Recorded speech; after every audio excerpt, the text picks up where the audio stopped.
Set in the back. Okay, you ready?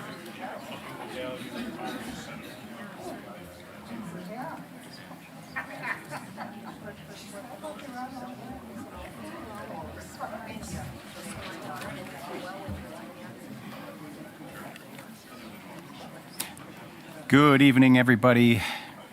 You are at a common council of the city of Wausau. Today is August 26th, 2025. It is 6:33 p.m. City Hall Council Chambers. Please join me for the Pledge of Allegiance.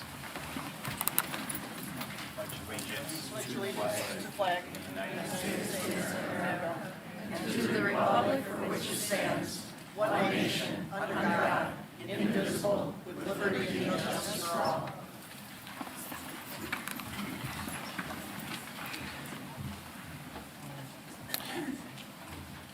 And would the clerk call the roll, please?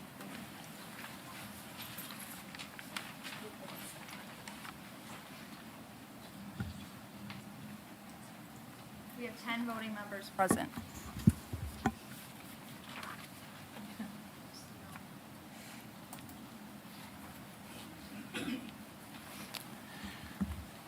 Okay, up next are proclamations. We have two proclamations. One, the older one we've read back with Bridge Community Clinic. Is anyone from Bridge Community Clinic here? So that was delivered some time ago. So we'll do the second one. And that is, it's in the packet if you want to look. This is in Memoriam for Alder Gary Gisselman. Whereas the city of Wausau mourns the passing of Alder Gary Lee Gisselman, who departed this life on August 9th, 2025, at the age of 82, leaving behind a legacy of unparalleled dedication to public service and community enrichment. And whereas he served with distinction on the Wausau City Council from 2006 to 2020, and again from 2022 until his passing, representing District 5 with steadfast commitment, and served on the Marathon County Board of Supervisors from 2006 to 2014 and from 2022 forward, demonstrating tireless devotion to the betterment of our community. And whereas he was a passionate advocate for preserving the rich history of Wausau and Marathon County, serving as chairman of the Wausau Historic Preservation Commission and volunteering with the Marathon County Historical Society Library, where his work focused on cataloging and honoring the heritage of German settlers in our region. And whereas his contributions extended beyond governance to include leadership as president of the Pomeranian Club of Central Wisconsin and devoted service to Zion Lutheran Church, where he served as president of the congregation and on numerous boards and committees. And whereas the time and energy that Gary Gisselman invested in serving the Wausau community over the years is unmatched, and his absence will be deeply felt by many lives he touched through his lifetime of service.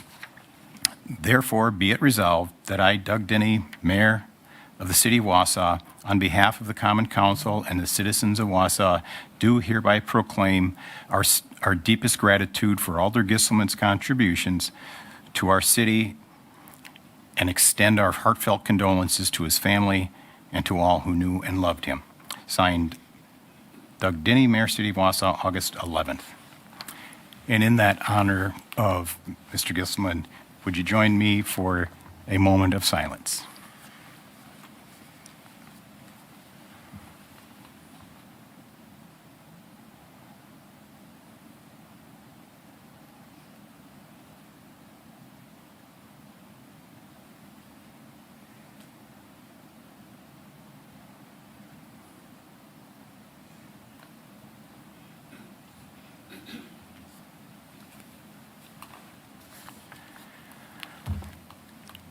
Thank you very much.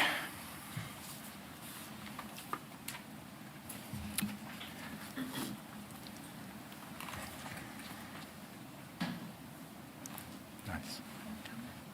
Sure.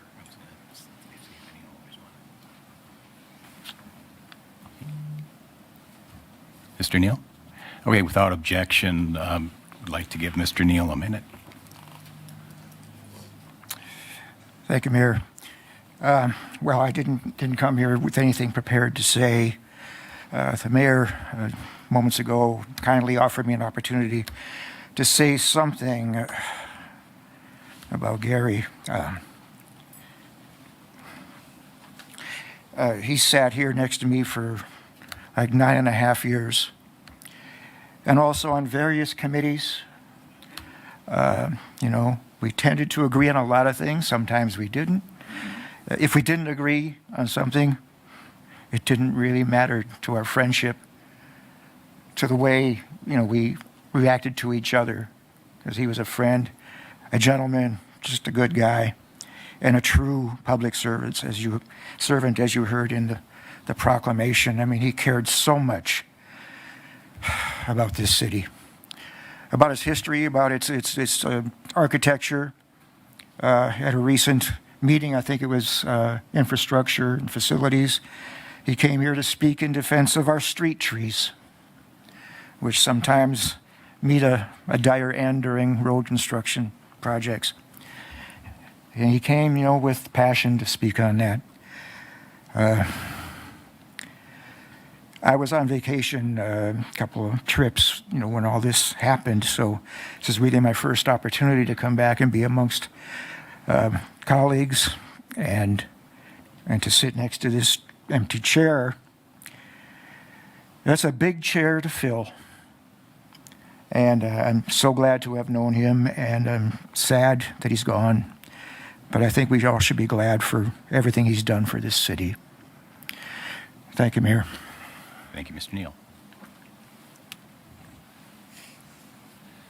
Okay, up next, Sean, I told you if we had 15, I'd cut you in line. It looks like we only have 7. So we're going to stay in order tonight. We have pre-registered citizens for matters appearing on the agenda, another public comment, and communications recommendations from the mayor. Is that right? 7?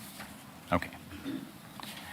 And I'm going to just remind everyone, it looks like most people are here to talk about, there's a couple of different topics, but let's keep the comments to 3 minutes. We're going to keep it tight tonight, 3 minutes. Stay on focus with addressing the comments to the mayor, or to the chair, and let's keep the comments healthy and tasteful. All right. First up is Sue Mortensen, and on deck is Gary Veltis.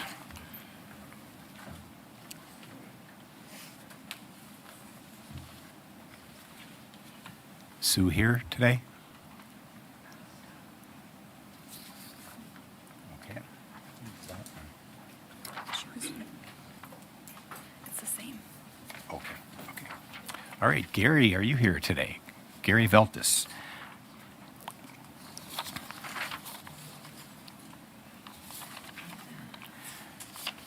Good evening. Gary Veltis, Good Shepherd Shelter, Wausau. On July 8th, at an hour and 32 minutes into the City Council meeting, the Council President states, "None of us wanted to be in this position. None of us enjoyed the fact that Catholic Charities pulled the plug early and left us in a lurch. The continued negative misinformation and undermining by city employees and municipal officers will and has had a negative impact on partnerships within this community to help the unhoused. I respectfully request that restraint is shown on all future negative comments about the Good Shepherd Shelter. The city should be commending us, not condemning us. We are asked to go from a 6-month shelter to a 365-night shelter. We did that for 2 years straight without interruption. We were asked by the city to step into doing the day services, which was not in our wheelhouse, because another agency was failing at the attempt. We did so, but also indicated it would be difficult, and we indeed faced many challenges. The fact of the matter is that the City of Wausau released the Third Amendment ARPA subrecipient agreement that stated, on August 1st, 2024, Catholic Charities requested an extension of the period of performance through December 31 of 2025 to provide day services until April, May of 25, and warming or night center services from May 1st, 2025 through October 31, 25, to continue to utilize unspent funds of approximately $350,000 as of July 31, 2024. I wonder what happened to those funds.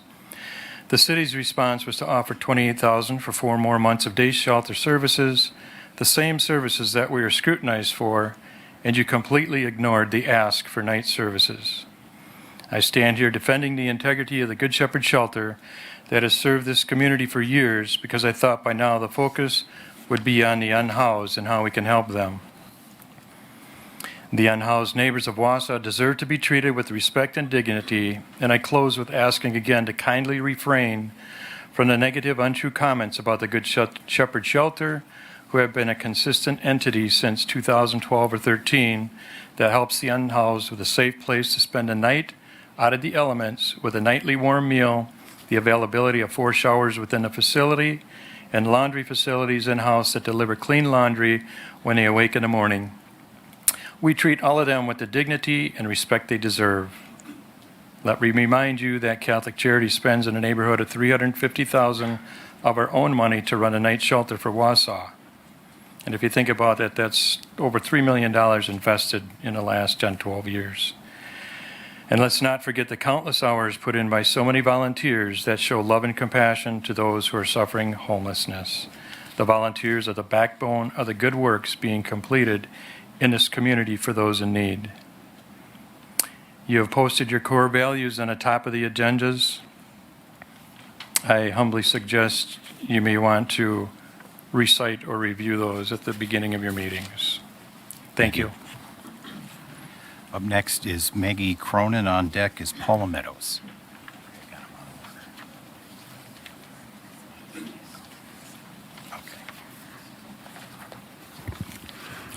Good evening. I'm Maggie Cronin. I live at 311 Summit Drive in Wausau. I come to you tonight and utter disgust in what's happening with the Ethics Committee in the city of Wausau. According to the duties of the Ethics Committee, they administer oaths and require subpoenas, the attendance and testimony of witnesses, and the production of documents. Section 2.03.075. Do the taxpayers of Wausau know that 2 city employees are refusing to comply with the city subpoena by the Ethics Committee?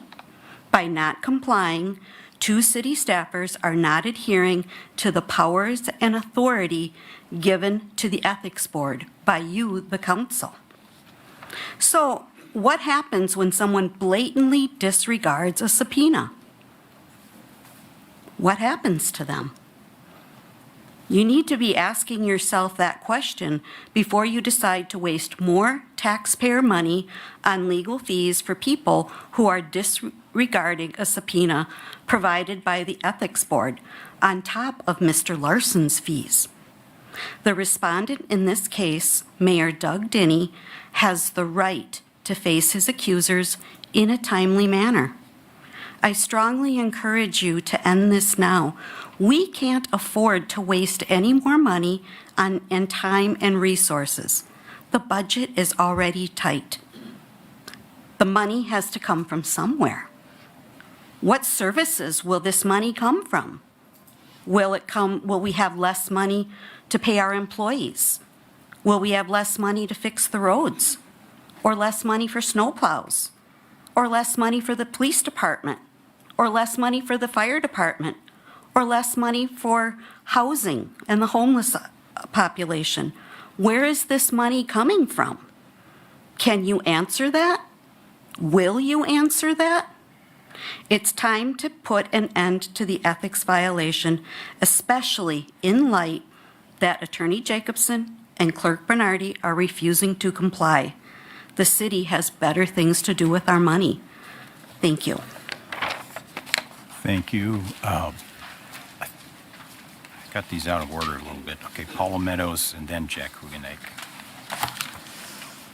Hello, my name is Paula Meadows. I live at 1302 Madison Street.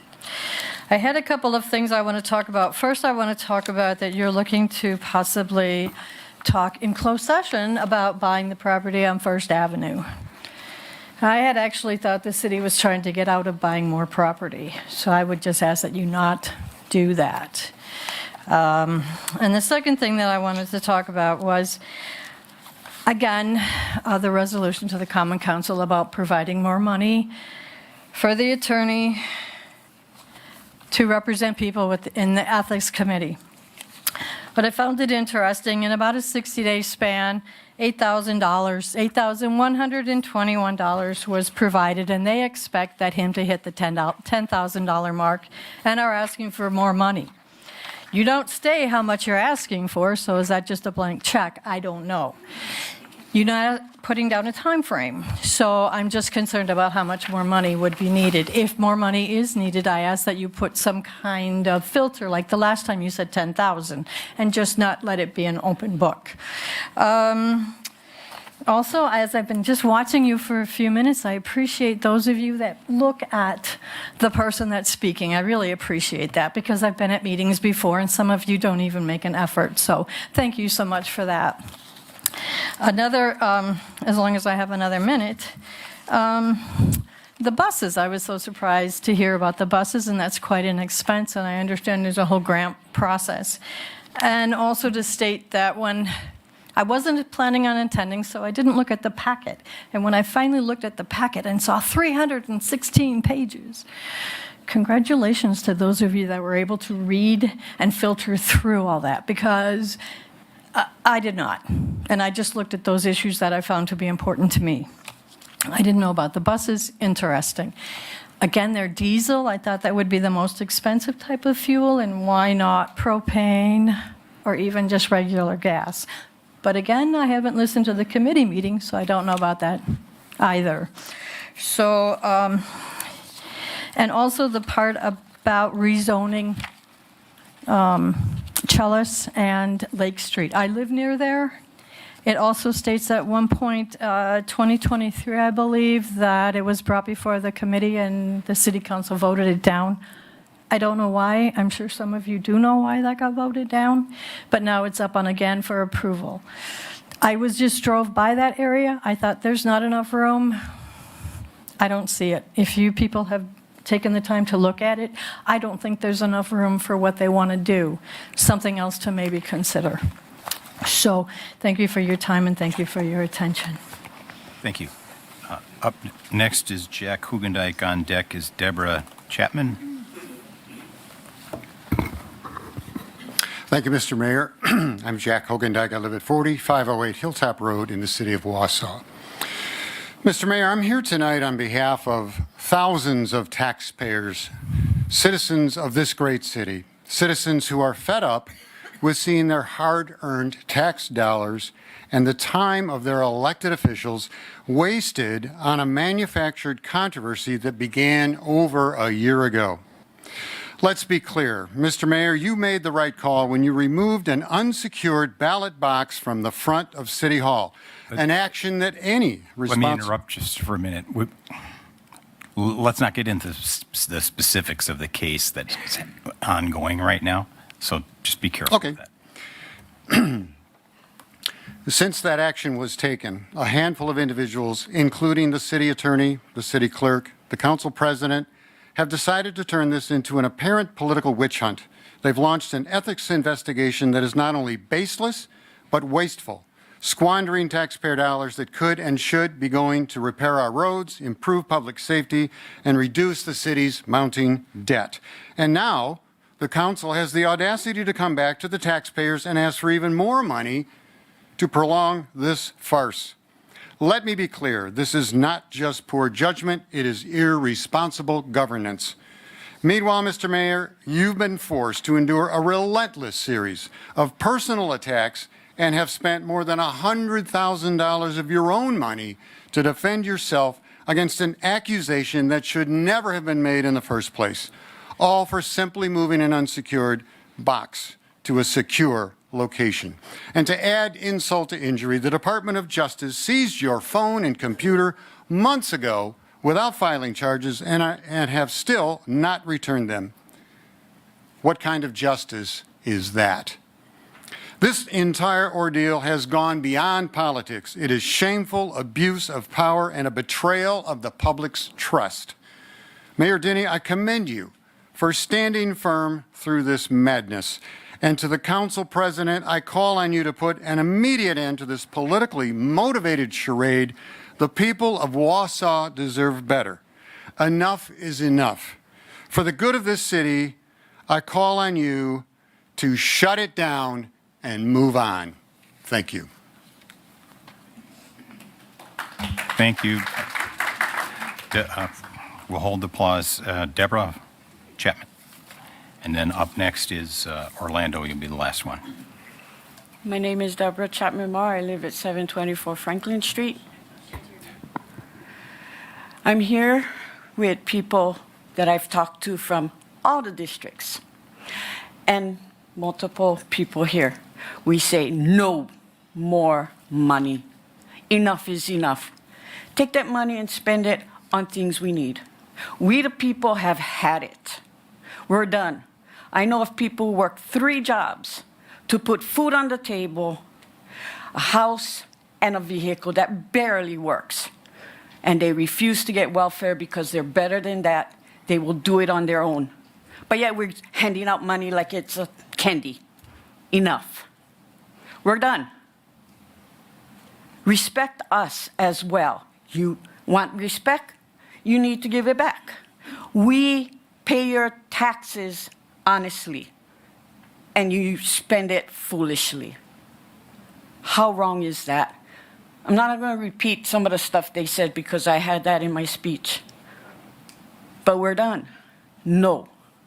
And Mayor Denny, thank you for the service you did to the United States of America, and thank you for the service you're doing in Wausau. We appreciate the hard work you're trying to do with people that keep shoving you backwards. Thanks for the fight, and keep fighting. We need you. Thank you. Thank you. All right, hold on. Hold the applause, please. Orlando Alfonso.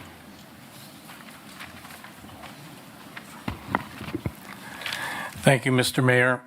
Orlando Alfonso, 1015 Brown Street. Who's looking out for the poor taxpayer? Really? More money for more lawyers? And by the way, who's running this place? With the exception of the mayor and a few reasonable aldermen, most of you elected officials have found no utopian social program you couldn't fund, no controversial eco program you couldn't finance, no unneeded employees you couldn't hire, no pay raises you couldn't grant, no taxpayer dollars you couldn't squander, and most unfortunately, no budget cut worth your approval. In the meantime, you have unaccountable department heads that, when not vacationing and do show up for work, leave much to be desired. Did we really almost sell a parcel of land to an underage but well-connected teenager while the department head was in Canada? Are we really paying for a full-time transit director that is not here? Who's going to oversee our empty buses? And I know that bad actors are not new to the fire department, and in truth, any large organization can expect a few. But was the procurement, the storage, and the dispensing of controlled substances left to one person alone? In all these cases, who's in charge? Who's accountable? One realizes that our mayor can do little politically. It's plainly understood that his office is intrinsically weak by a weak office by design, weaker now that the council president and her followers, with the help of the city attorney, seem hell-bent to procedurally keep it so. This is evidenced by their constant challenges to keep the mayor from speaking at each and every meeting, and if the mayor does dare act as a responsible manager, holding employees accountable, he is instantly accused of harassment. But now, to the main event of today's fight card, more money for more lawyers. The embattled city attorney, who has interfered at every level of this ethics complaint against the mayor, all while supposedly having recused herself from the matter because of an ongoing investigation, who has hired outside attorney Eric Larson to represent the ethics board against the mayor, even though the board chair, Calvin Dexter, is an attorney himself, and who more recently hired another outside attorney, Sam Hall, to represent her personally against the ethics board, resulting in her ignoring a subpoena and refusing to testify. The same city attorney is now asking us taxpayers for even more money to continue to pay outside attorneys that are representing her. All the while, she continues to use taxpayer money to pay for outside lawyers to go after the mayor, a mayor who gets stuck paying his own legal bills in this lawfare witch hunt. At this point, one wonders, will the Ethics Board hold the city attorney in contempt for refusing to testify? Can it ethically continue its case against the mayor? Will you alders continue to bleed the taxpayer with your vendetta against the mayor? And one thing for sure, it's time to farm out the legal department. Thank you.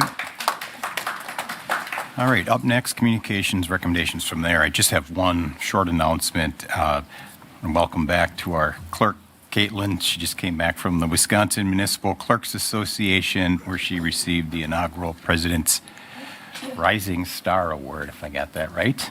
Congratulations. All right, Sean's.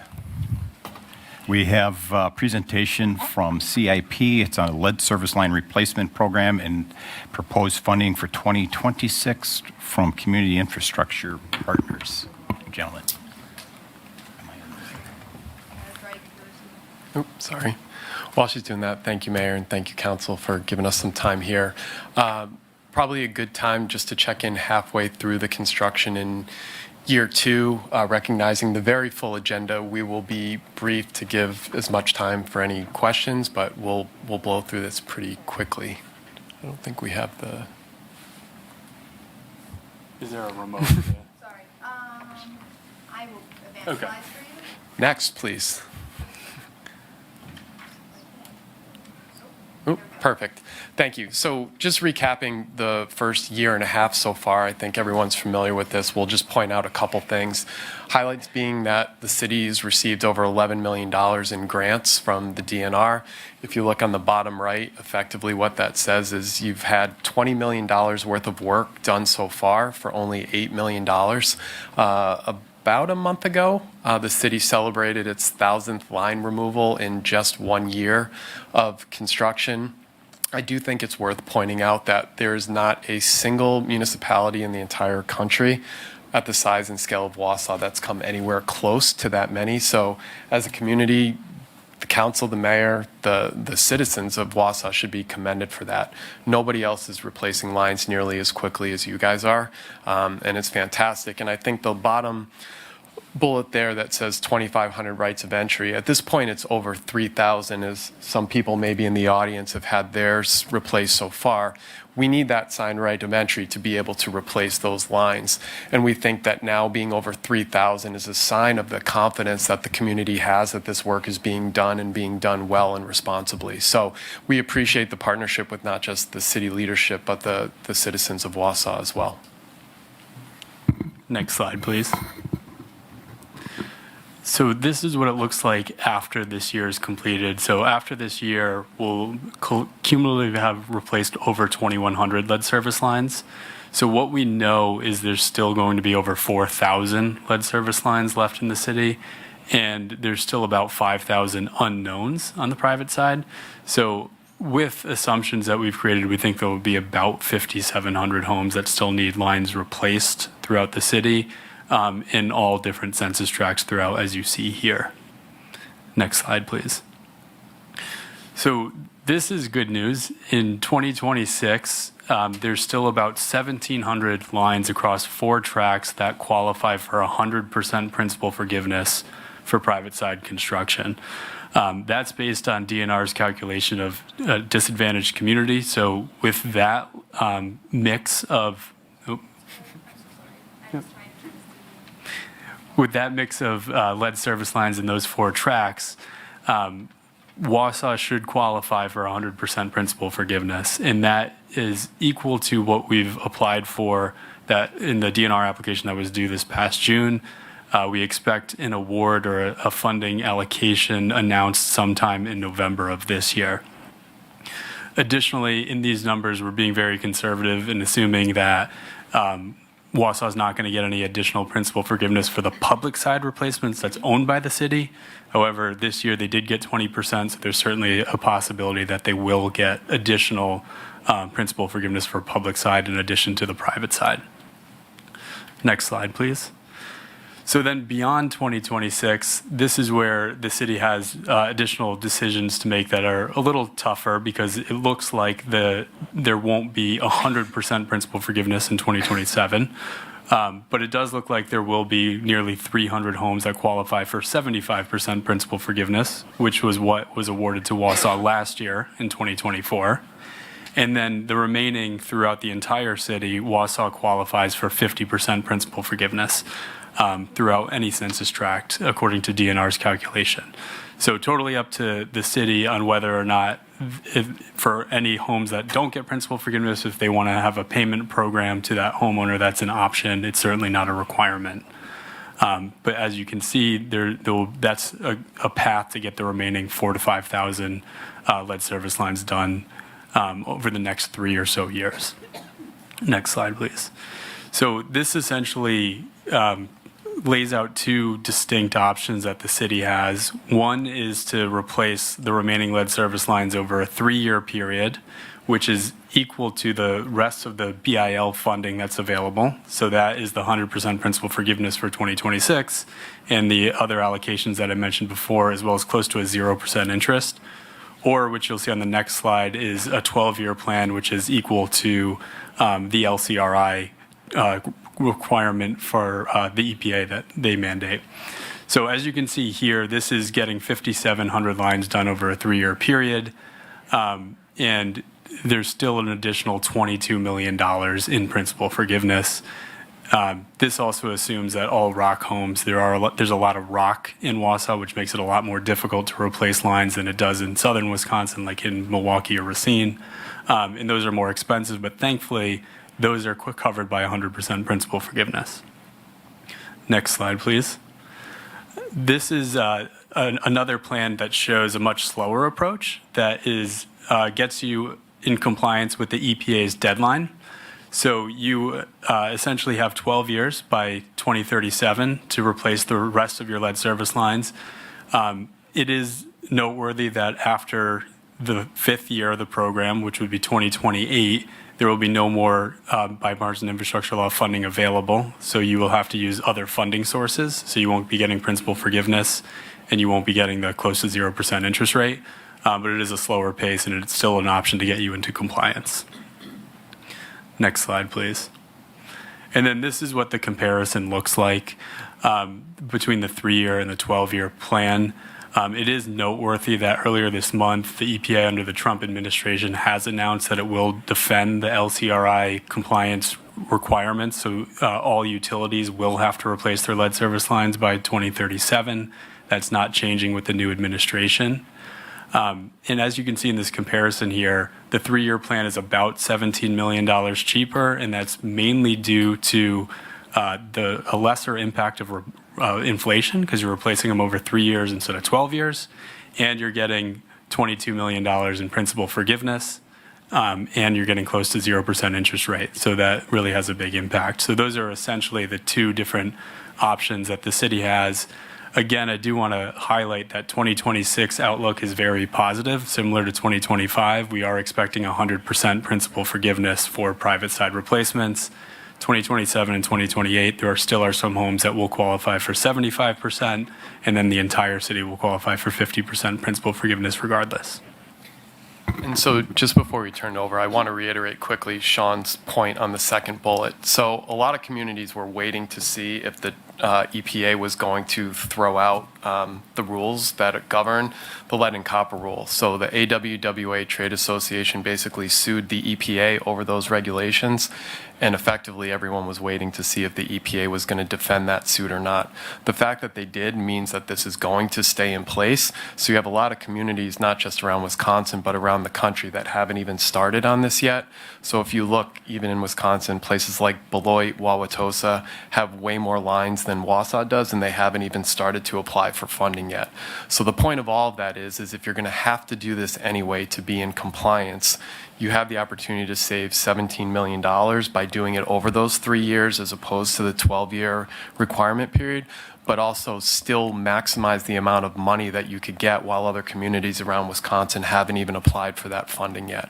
So there's a lot of nuance to this, particularly around the funding and financing, but now that it's pretty much assumed by the entire water utility community that this regulatory requirement is not going away, the game is how do you get as much free and low-cost money as you can to get these lines out as quickly as possible. With that, we'll stop and open up for any questions. Thank you. Comments, questions for the CIP guys? Alder Rasmussen. Thank you. I guess I have one question. Is 3 years or 12 years the only two options available, or is there a midpoint? I guess I'd be interested in, I'm all about saving $17 million, but is there a point in the middle where we could see what those projections would look like, perhaps on a 5-year or on a 7-year? 12 seems long, but 3 could be extremely expensive. So, if there's an alternative where, we're not going out 12, but maybe an extra couple, would that, I guess, get us to where we need to go? I'd like to see those numbers too. Sure. Yeah, you can basically do anything you want within that 12-year period as long as you're replacing a minimum of 10% each year of your known lead and your unknowns. So as long as you're doing that, you really can do anything you want. So some of those variables, aside from the inflationary costs of extending it out, the other one really is just the construction cost, depending on how much volume you bundle together. Obviously, the more you put out there, the lower construction, but I don't think you're going to see much of a material difference if you took it to 5 years versus 3 or even 6. Okay, and I think those are the numbers that we would need to see. I'm specifically interested in 5 and 7, just to come to some kind of midpoint. Sure. Okay. So by my math, if we're doing 10% per year, we would get them all in 10 years. Okay, and we would have, so we could skip a year or something. Roughly half of what we have right now, we'd be in about 3,000, 4,000, so 300 a year we'd be at for 10 years. Yeah, so it goes into effect based on November 1st of 2027 is what starts the new baseline for your 10%. So whether it's Wausau communities that haven't even started yet, the other part of the game is how do you get that number as low as possible, even if you still have unknowns to keep your denominator down, basically. Okay. But yeah, I would envision by the start of 27, you're about 4,000, Yeah, right? okay. Yeah. All right, thank you. Anyone else?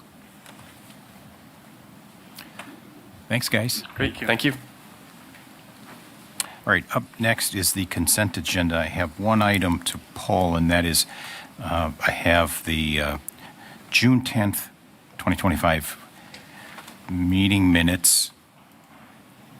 I had put a supplement in there, and I'm not sure if it's clear how we're going to vote on that. So if we could pull that, we can discuss it if you want after this. Also, Mr. Wicklander, we have the final resolution in the consent agenda. And Mr. Martins, I don't know, the agenda item on finance tonight did not come forward, or did it? Which item was? For the development agreement for Aspirus. Yeah, that was on our, Oh, yeah, that has to go. Okay, yeah, I don't have it on the council agenda. yeah. That wouldn't make it on the consent agenda because there wouldn't be enough time for that. No, the consent agenda is the vacation discontinuing. The item on the finance tonight was the developers agreement, Correct. and I'm not seeing that on the, That's not on the council agenda. it is no. not. Okay. Jeff, you'll have to make another trip, but we'll get you out on the consent here tonight. Are we good with that one item pulled?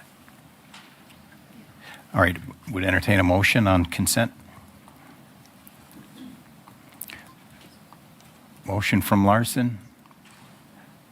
We're having trouble with the... Okay, I do have a motion from Larson. I'll take a second verbally here from Neil.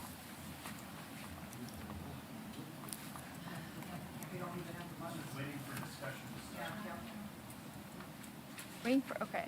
Can you, now to give you the option to vote? Can we just take a voice vote?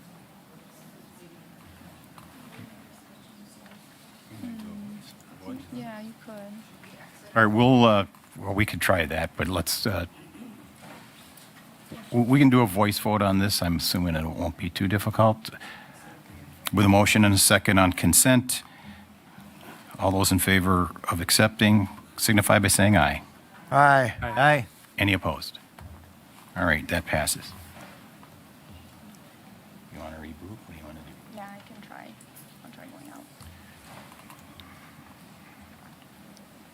Now I gotta sign in again.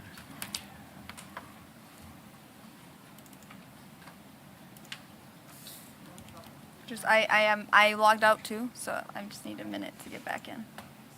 Uh-oh.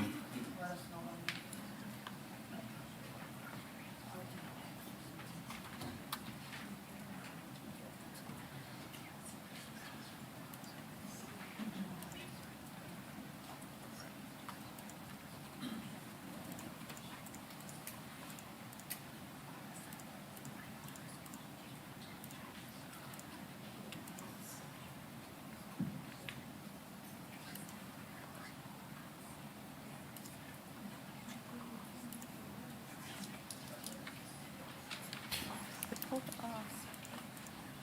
Okay.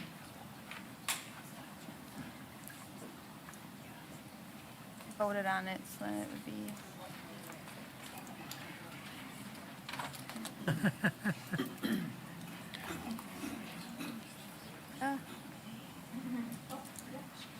Oh, I'm so sorry. Oh, you're okay.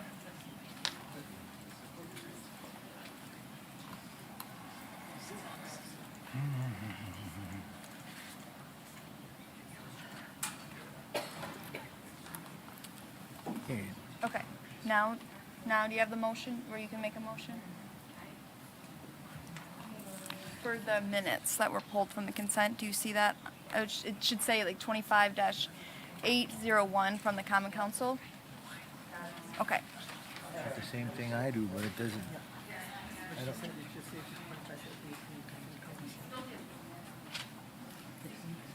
Approve the minutes? Yeah, I got it just smaller. I got it. I'm good.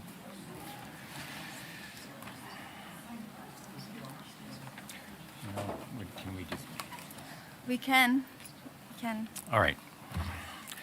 We're going to go old school here. We use the buttons or we just read them? What are we voting on now? You got a second? Oh, the minutes?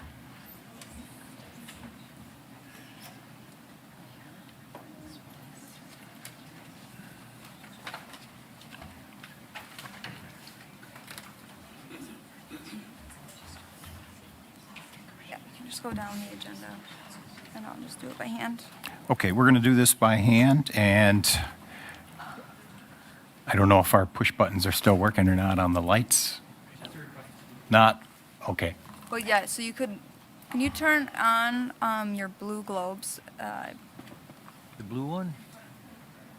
You press the bottom button. Yeah, the RPS. Does everyone's light up? Okay. You could utilize that to request to speak, and then we'll just have to do.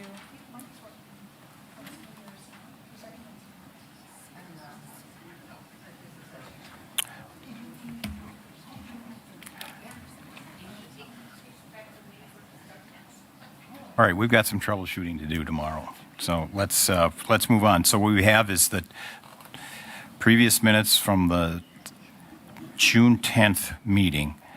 And what I did is I had the transcript, ran it through, the mayor's office ran it through an AI-generated minutes generator, and that's what you see in there as a supplement to those truncated minutes. And my suggestion would be to attach it either as a supplement or adapt that.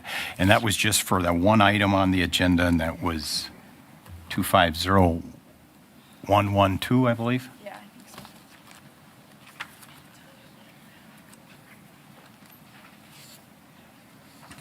Yeah, that was the number. I have District 1 yet with a button on. Are you looking to discuss on that? So I would entertain a motion to accept those minutes.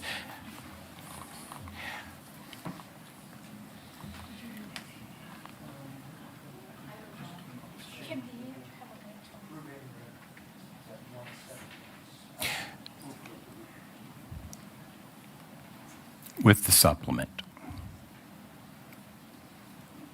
So it would be, if you haven't seen it and somebody wants to take more time, we can take more time now, or we can come back to it in a month. It's been kind of hanging out there anyway. So I have a motion from Neil, second from, looks like I have a second up there from Tierney. Oh, somebody's working out there. I'll second. Okay. Mr. From Hank. Chair, Yes, sir. if I could remove my motion, I would just enter a motion to table it to our next meeting. Okay, let's table it. We'll truncate that discussion and look it over so we come back without objection. We'll pull that for tonight. Okay. Up next is the mayor's resolution confirming appointments of the mayor of the city of Wausau to Sustainability, Energy and Environment Committee and the Police and Fire Commission.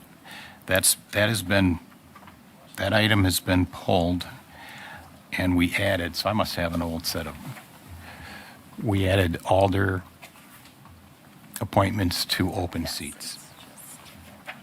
Got it? Confirming appointments to the mayor. Can we get the right screen on the TVs? Can you get the right Yep. screen on the TV screens? We're seeing the financial comparison from, thank you.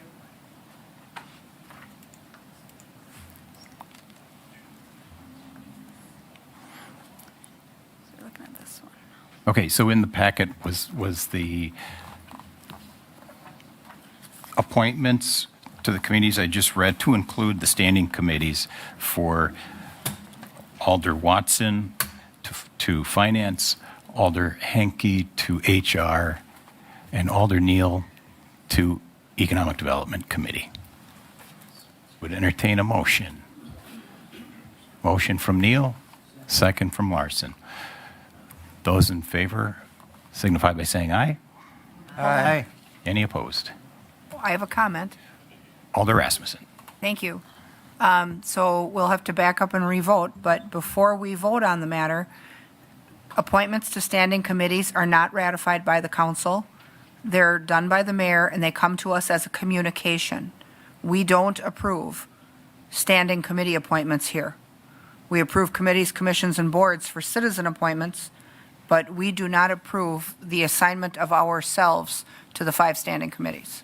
So the mayor can appoint whomever he chooses if he's seeking to fill Gary's seats, and he would send that as a communication to us. We don't vote on those. So I would just ask that that item be pulled from the voting action, and he can issue that as a communications memo.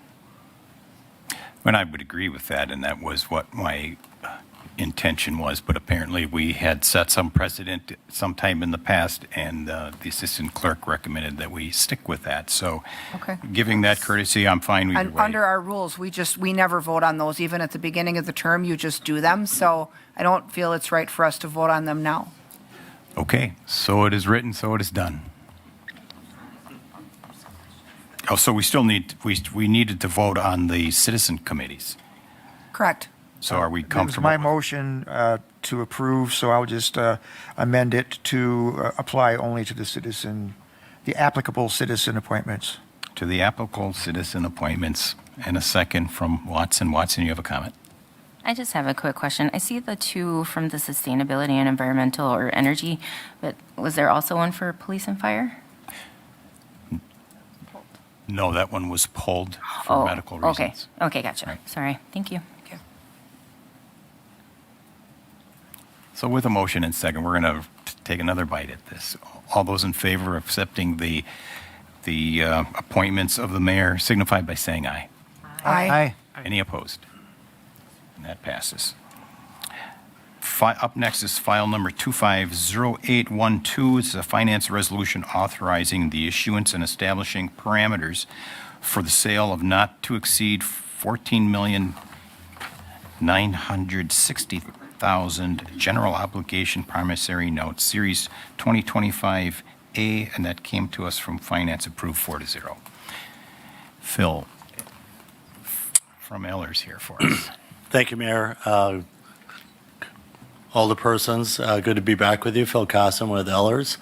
I believe it's, yep, you had it 202. I looked at your packet earlier today. I was going to direct you.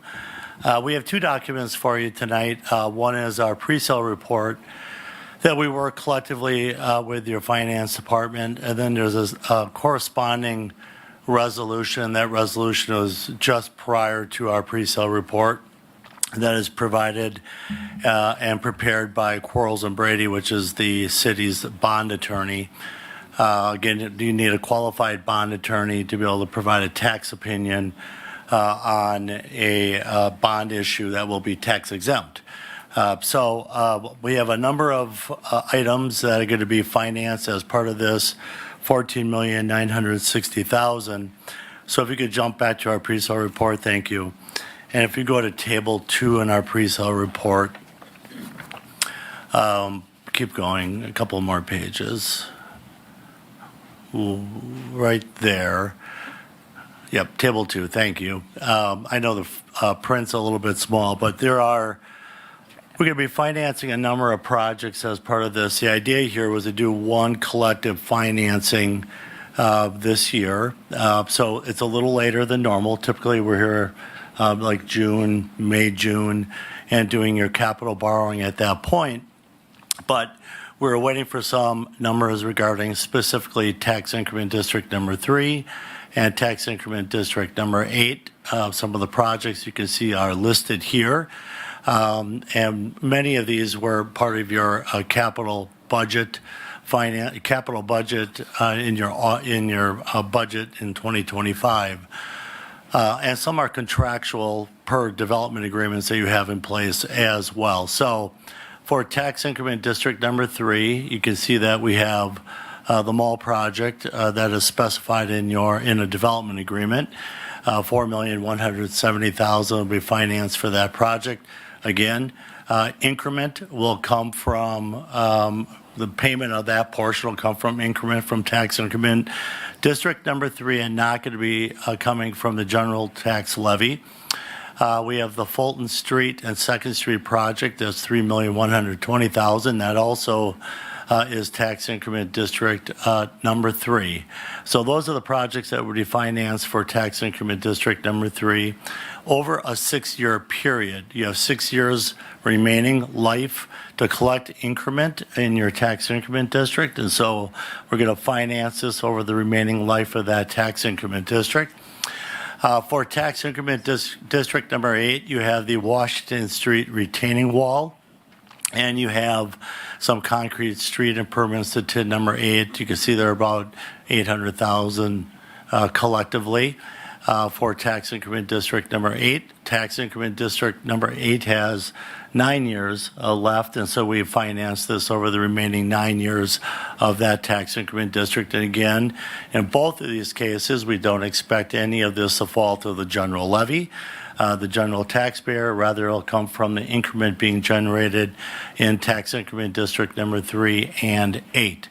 The projects that would fall to the debt service levy are motor pool projects of $1.6 million, streets, a variety of streets that are out there, roughly $4.6 million, and then some facilities as well, improvements. So those are all spelled out again in your capital budget when you did your budget a long time ago, almost a year ago, for 2025.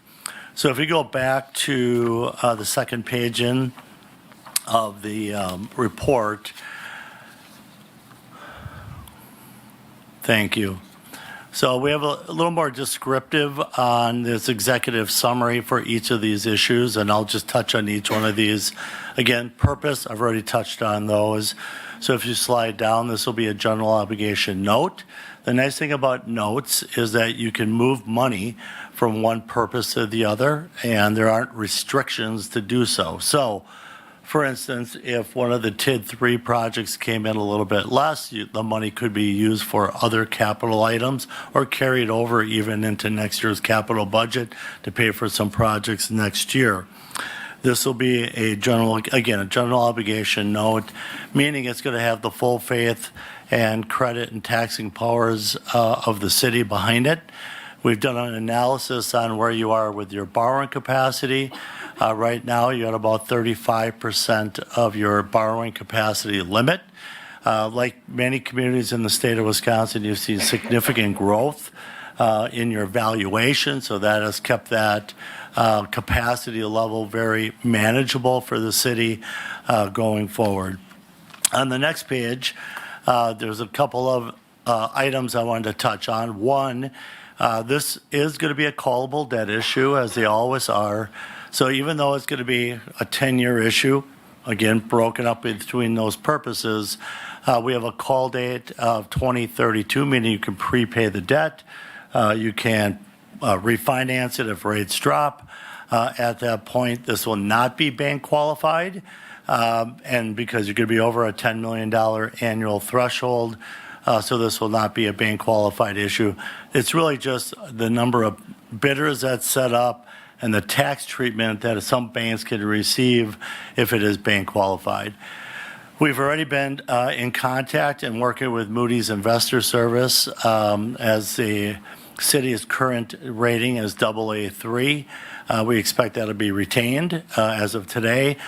We got some news it'll likely be retained at AA3. So no effect essentially on the city's current bond rating.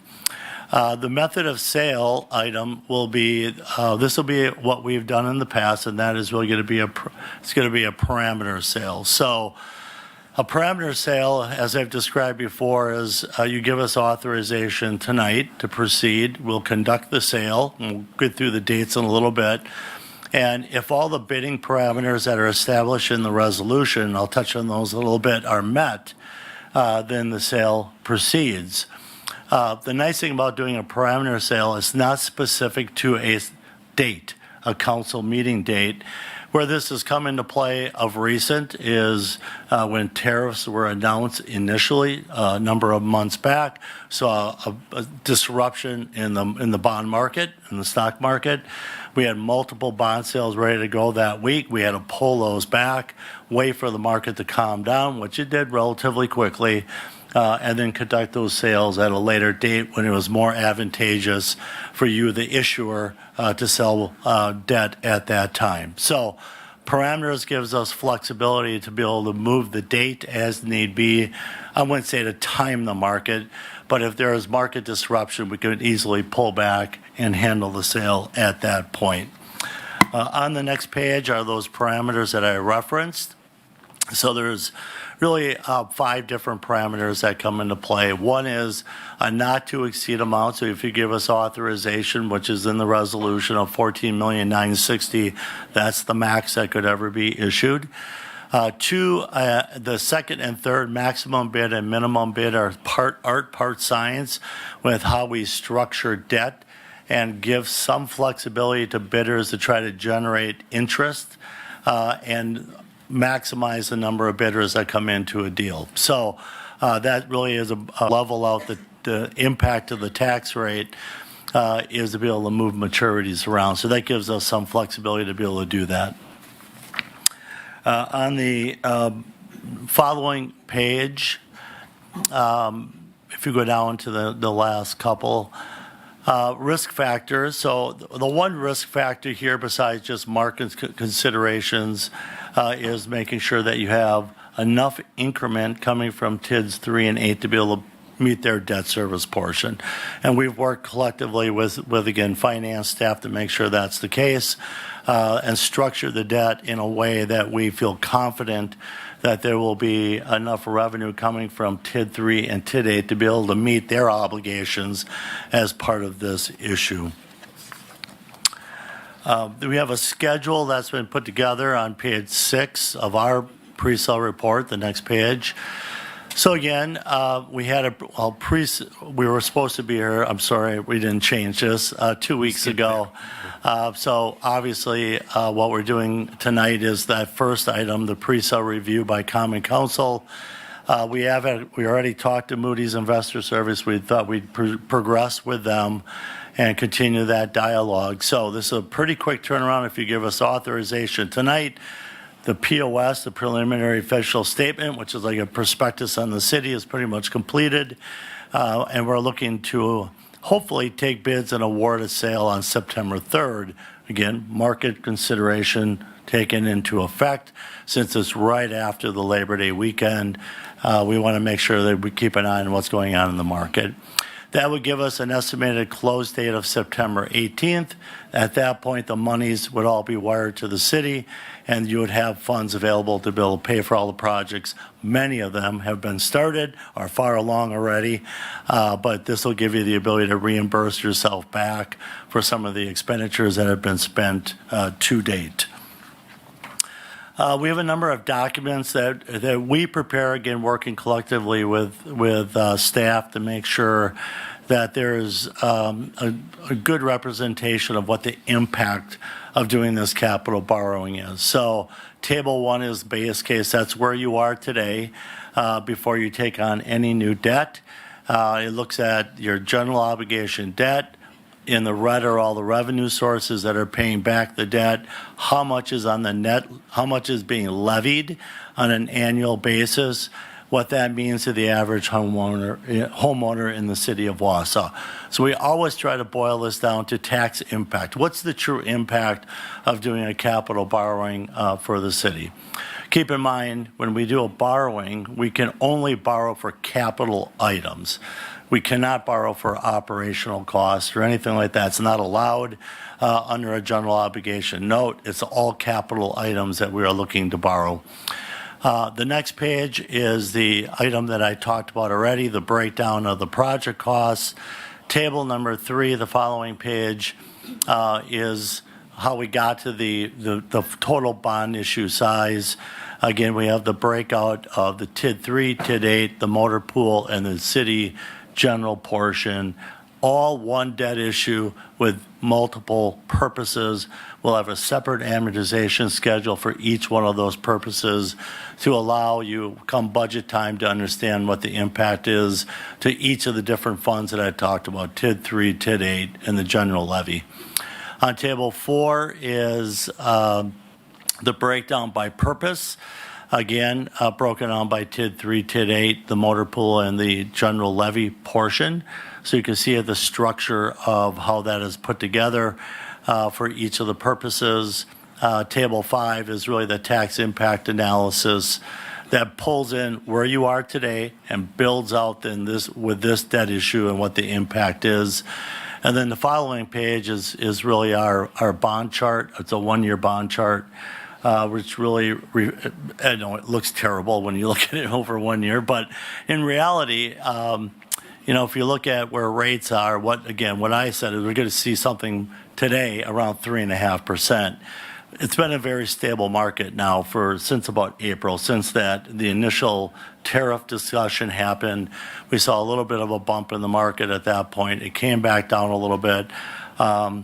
The bond buyer index, which is what we track there, looks very different than what we realize in the marketplace. Again, we expect to be around 3.5 to 3.75%, not what is represented here, even though we have in the parameters the ability for that to be a little bit higher at this point in time. So that is our pre-sale report. The corresponding resolution, again, we don't put together. We work collectively with Quarles and Brady, the city's bond attorney, to put together that resolution. The resolution really mimics our pre-sale report. It has the same parameters in it and really kind of calls out the process to go through the debt issue, what the parameters are, and kind of lays out all the technical requirements of issuing municipal debt in the marketplace. Thank you. Before we take questions or a vote, I would entertain a motion on the issuance and establishing pre-sale parameters for the 14.96 million GO promissory notes. So move. Motion from Martin, second from Watson. Discussion. Seeing none, all those in favor signify by saying aye. Aye. Aye. Any opposed? One opposed, two opposed. Two opposed. All right, thank you. Thank you. Okay. Up next is item, file number 24-1109P. It's a finance resolution adopting 2025 budget modification for the funding shortfall of the 2024 lead service line project. I would entertain a motion from Lukens, second from Watson. Comments, questions? Do you want to cover what the shortfall was here? Or is that Eric's job? This is on the lead service budget mod. Yeah, so really this is the result of negotiating with the DNR over what costs would be covered by the grant and the principal forgiveness. There was a small portion of that they felt was not an eligible cost for their purposes, and so we brought forth to the Finance Committee a couple of options of funding, one of them being to fund it through general obligation debt, which is what you just approved before, or another option would be to take it from reserves. Finance recommended that we take it from reserves. I don't know, Eric, do you want to elaborate on that 150,000? They had some, they go through every single invoice that you've submitted after the fact, of course. Yeah, so a lot of it had to do with public outreach and engaging in the communities. And so they came back, it was about 250-some thousand. We had further discussions with them, along with community infrastructure partners. The DNR felt like some of our public outreach and community outreach and within the very specific areas, they were not willing to pay for some of those costs. So that was very not so supportive of the project that we've been doing and what we've been doing. So we continue to have those discussions with them for this year as well as next year as well. So. Thank you. Question. Alder Killian. Thank you, Mr. Mayor. Eric, could you tell me what their disagreements were about our public outreach? Yeah, so we worked with community infrastructure partners as part of this, right, to get community engagement, right? So we worked in neighborhoods where we put on kind of like fairs, and we had stuff for children. People could come out and things where we promoted the program, right? So that we could communicate with people, get people educated on understanding what the program is, and hopefully to get them engaged enough so that we could come in and do an inspection on their home to see if they did have lead service lines, if there was, for our inventory, which is required, as well as the replacements, right? Then that was part of our right of entry agreements that we need because we have to get into the homes for the private side. Yeah. So they felt those were excessive? Yes. Or? Yes. And that's not something that's typically done, is that kind of public outreach, or, I'm not sure. I would say that in this type of project, when you're going into somebody's home, that those are very necessary, and that was our argument with that. Since then, we've actually had 2 different separate meetings down in Madison with the governor's office, and other communities are, having some of the same issues that we are, right, as we work through the programs and with the DNR. So the only shortfall is due to the public input process? That's correct. Yes. Thank you. Yes. And on a positive note there, if you saw the CIP presentation, the DOR acceptance rate was like 94%, 97%, Correct. 98%, so people are aware, so some of that may not be as necessary moving forward. But it has worked very well, and people have been very receptive to it, yes. So it's well worth it, I believe, yes. Further questions? Seeing none, with a motion and a second to adopt the budget modification for lead service line project shortfalls. All those in favor signify by saying aye. Aye. Any opposed? And that you. passes. Up next, file number 24-1109Q. It's a finance resolution adopting another budget modification for the athletic park construction. Would entertain a motion from Neal, second from Larson. Discussion.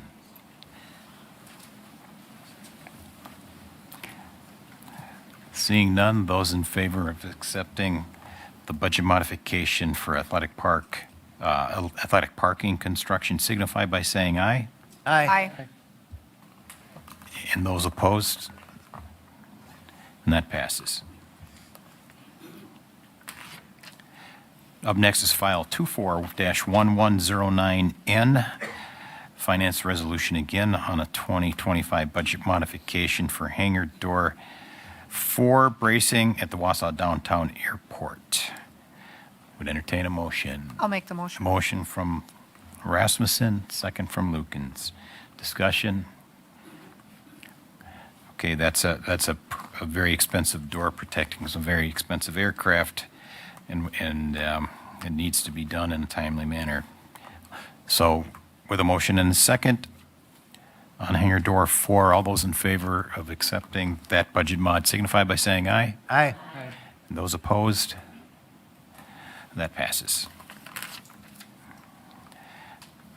Up next, file number 24-11090. It's a finance resolution adopting 2025 budget modification for the public safety building chiller project. Wow, getting a migraine on all these budget mods. Entertain a motion. Motion from Tierney, second from Watson. Discussion. Aye. Point of, you got it? Thank you. So with a motion and a second, any discussion on the public safety building chiller? Mr. Larson. I just wanted to say thank you, Mr. Chair. These projects that seem to be coming in from the engineering department are always over budget, it seems. Oh, I'm sorry, what? Oh, you need me in the mic more? Okay. go. These projects always seem to come in, you know, we get a project in front of us and we get a cost on it, and then a few months later there's more money, and then a few months later there's more money. You know, and this really needs to stop.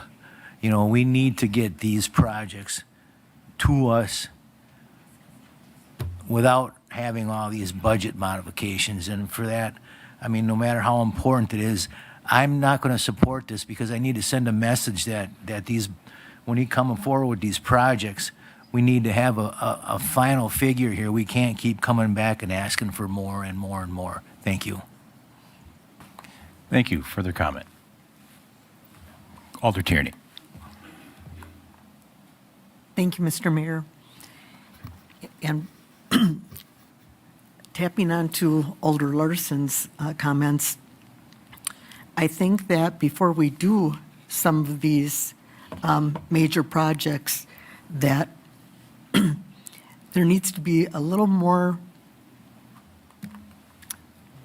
investigation or a little more examination of what is going to be done.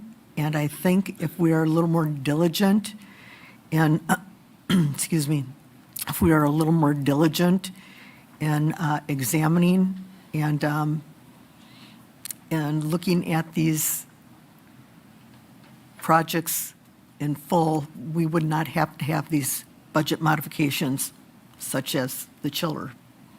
Thank you. Thank you. Any other comments? Seeing none. Motion and second for budget mod for Public Safety Building Chiller Project. All those in favor signify by saying aye. Aye. And those opposed? One opposed. Thank you. Up next, we will suspend the rules. Suspension of Rule 6B for filing and/or 12A referral of resolutions. This requires a two-thirds vote. For a point of, reference item, the first item on is going to be pulled. That's the 990916. So we're only looking at two items under suspension of the rules. The 0916 was not taken up at finance tonight. Entertain a motion to suspend the rules. Mr. Martins. Second from Henke. All those in favor of suspending the rules signify by saying aye. Aye. Aye. Any opposed? And that passes. Item number 1 under the suspension of the rules is file 18-0915, finance resolution accepting the VW settlement grant from the state of Wisconsin and adopting 2025 budget modification for purchase of 10 buses for Wausau Metro Ride. This passed 4-0 tonight at finance, and it had previously been discussed at transit. Would entertain a motion. I move to approve. From Henke, second from Martins. Discussion, questions on the buses. We have the interim transit director here. All right, 10 new buses coming our way, hopefully. All those in favor of accepting the VW settlement grant for 10 buses not to exceed, as indicated, $640,000 per under the grant, signify by saying aye. Aye. Aye. Any opposed? And that passes. Okay, stand by. We're looping in a outside counsel.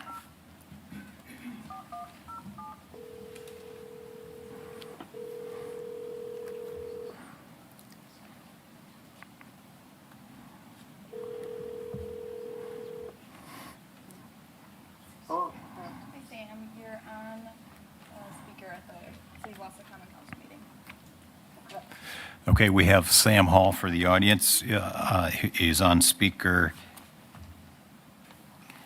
on this item. So we have file number 25-0112 is a council resolution approving continued engagement of CIVMIC-appointed legal counsel to represent the city and unelected city staff in the matter currently pending before the city's ethics board pertaining to the citizen complaint filed against Mayor Denny and related actions.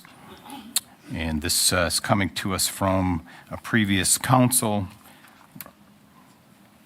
motion to resolution to spend $10,000. And I would entertain a motion on this one from Larson,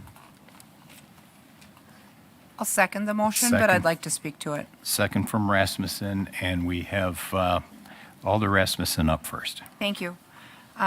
First, to clarify a few things, I'm not sure, I know we've discussed this prior publicly, but I think for clarity, it's important for the public to recognize, just based on some things we heard here tonight, the council cannot shut down an ethics board process. We don't start it, we don't run it, and we don't finish it. We do not have that authority. If we did, having an ethics board would be pointless. So just so everyone is clear, the council did not ask for the complaint that's before the ethics board, nor do we have the power to stop it. The board is a citizen panel, and they need to either finish it or dismiss it. But we don't get that authority here. That said, the last time we authorized this, we authorized $10,000 with the knowledge that $10,000 purchases about 40 hours of work. My understanding is that we're near that threshold, and that outside counsel has been engaged in both networking with the respondents' attorneys, Attorney Larson, working with multiple staff members to prepare their responses for the ethics board, and that we're close to that maximum. And if our options, which we got an email a couple days ago saying that our options were to perhaps authorize this through the end of the matter, or to authorize this in some limited fashion, like we did before, or to not authorize it at all. And I think it's important for us to review what the outcome of those things are. The idea of us authorizing this open-ended through the end of the matter, I feel like is a blank check. And I have a lot of concerns about that as far as how long it could take and what it could escalate to. So, I guess I would not be interested in an open-ended authorization unless there's a finite amount of money attached to it. I've talked with a few members, and I've talked with citizens about what it takes to end all of this. And it feels like the path forward is forward. Like we can't go backwards.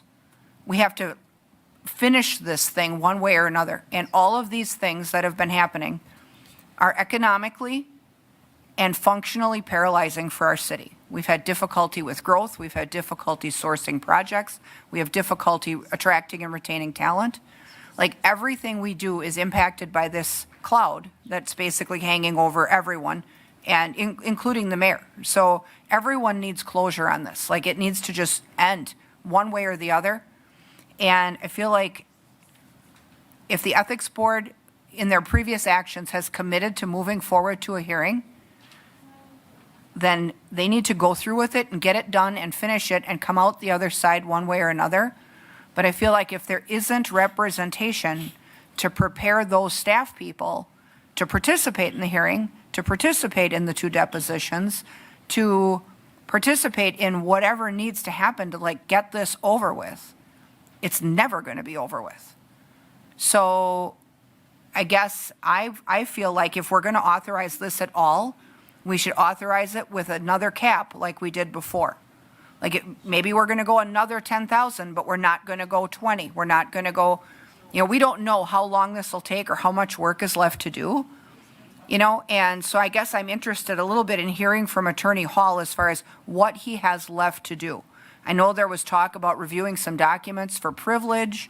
There was talk about preparing half a dozen staff people to go through with this hearing process. So, Attorney Hall, roughly how much work do you have left? First of all, good evening, everyone. The problem that we have is that this entire process has been incredibly unpredictable, and I'm truly not trying to dance around the answer to your question, but unfortunately, I can't give you a specific amount. I can talk about the concepts, and let me do that. What's directly in front of us at this stage is depositions of at least 2 staff members. Along with those depositions are document productions, fairly broad requests for documents that are going to need to be gathered by the staff members and then would be, need to be reviewed by me. Potentially, we could be looking at putting together a privilege log, depending on if any of these materials are subject to attorney-client privilege. And my problem is I don't know the volume of those documents. I have some ideas, but I can't tell you today, hey, there's 100 pages of documents or there's 1,000 pages of documents. I just don't know. And so, but certainly that is one part of this in terms of preparing those documents to be subject to discovery. From there's also the depositions of the 2 employees who will need preparation for the deposition. The length of those depositions is unknown. They could be an hour, they could be 90 minutes, or they could be 6 or 7 hours. That's out of our hands and out of our control. there's also, no limit that it's only these two depositions. The council may recall, previous discussion of potentially coming to an agreement on a stipulated set of facts, in the hope of potentially avoiding all of this discovery, which is very costly and very labor intensive, not only for outside counsel, but just in terms of the resources that it pulls staff away from their regular business. And so there was, certainly a desire and hope that potentially there could be an agreed upon set of stipulated facts. I think the ethics board hoped for that as well. But ultimately, counsel for the respondent opposed that, at least at this stage, until depositions occurred.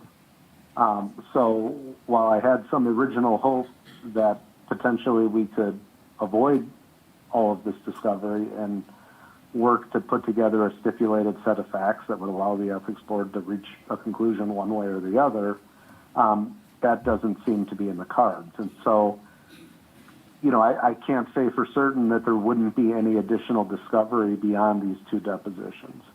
Beyond that, we know that I believe 9 individuals have already been subpoenaed by the ethics board to testify at hearing. Many of those individuals, at least 7 of them, I've already been in communication with. Since we last met, part of what I have been working on was, not only the focus with these 2 individuals who the deposition requests were out for, but a variety of other city employees who were subject to an original order from the ethics board asking or demanding that they answer questions and produce documents. So I assisted several of them, about 7 of them, in that process, and just about all of those individuals have also received now subpoenas from the ethics board to testify at hearing. And again, those individuals, first of all, could be subject to a deposition in advance of the ethics hearing. And then, second of all, even if they're not subject to a deposition, traditionally we would meet to prepare before the hearing and then move forward, with presenting witnesses at the hearing itself. And again, there were 9 subpoenas. 7 of them I've had been in contact with. So there's a lot of moving parts, and so unfortunately, I can't give you a firm commitment as to how many hours all of that adds up to, because so much of it is out of our hands and out of our control. And I sympathize with the desire to certainly not have a blank check and to set a restriction on the dollar amount. But certainly from a policy perspective, I can't argue with that. I understand the utility in that.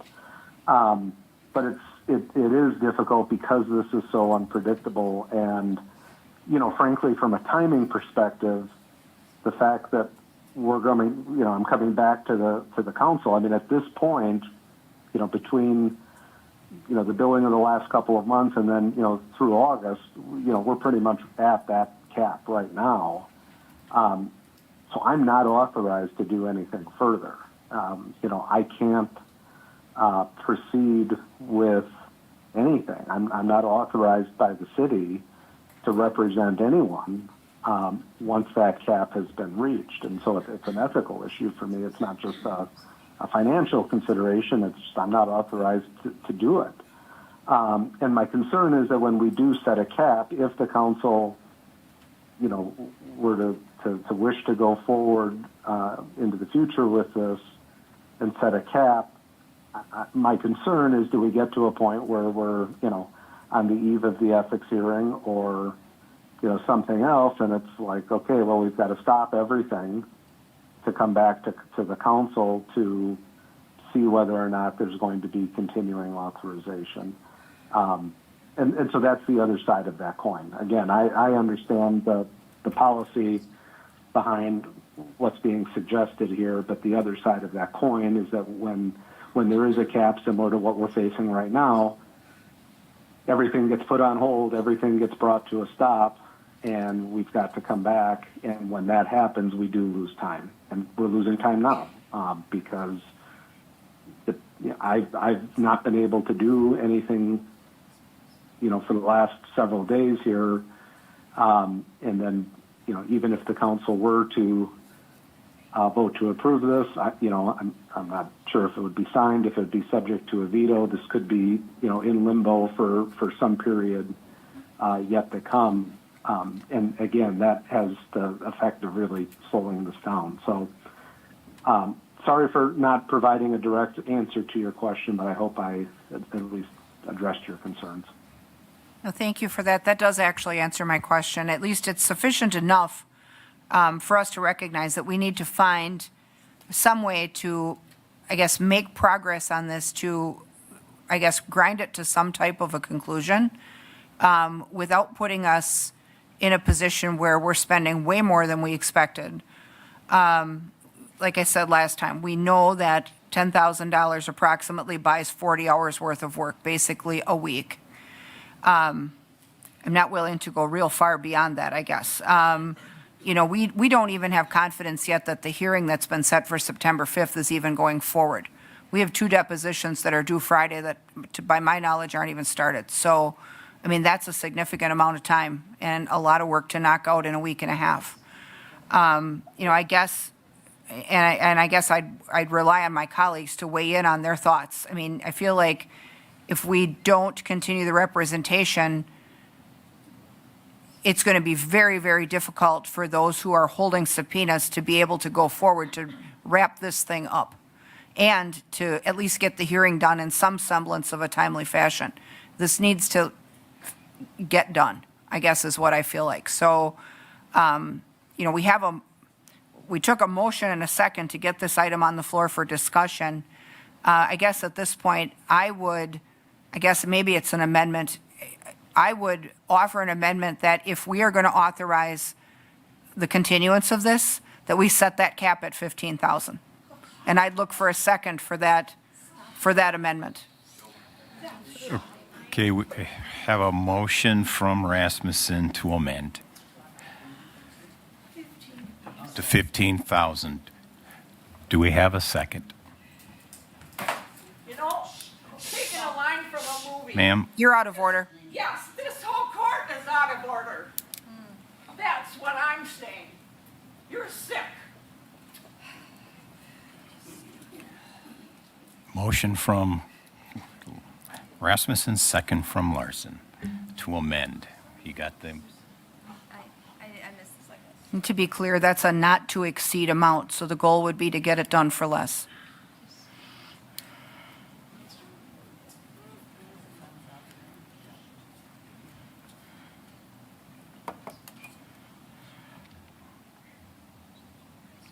Ready?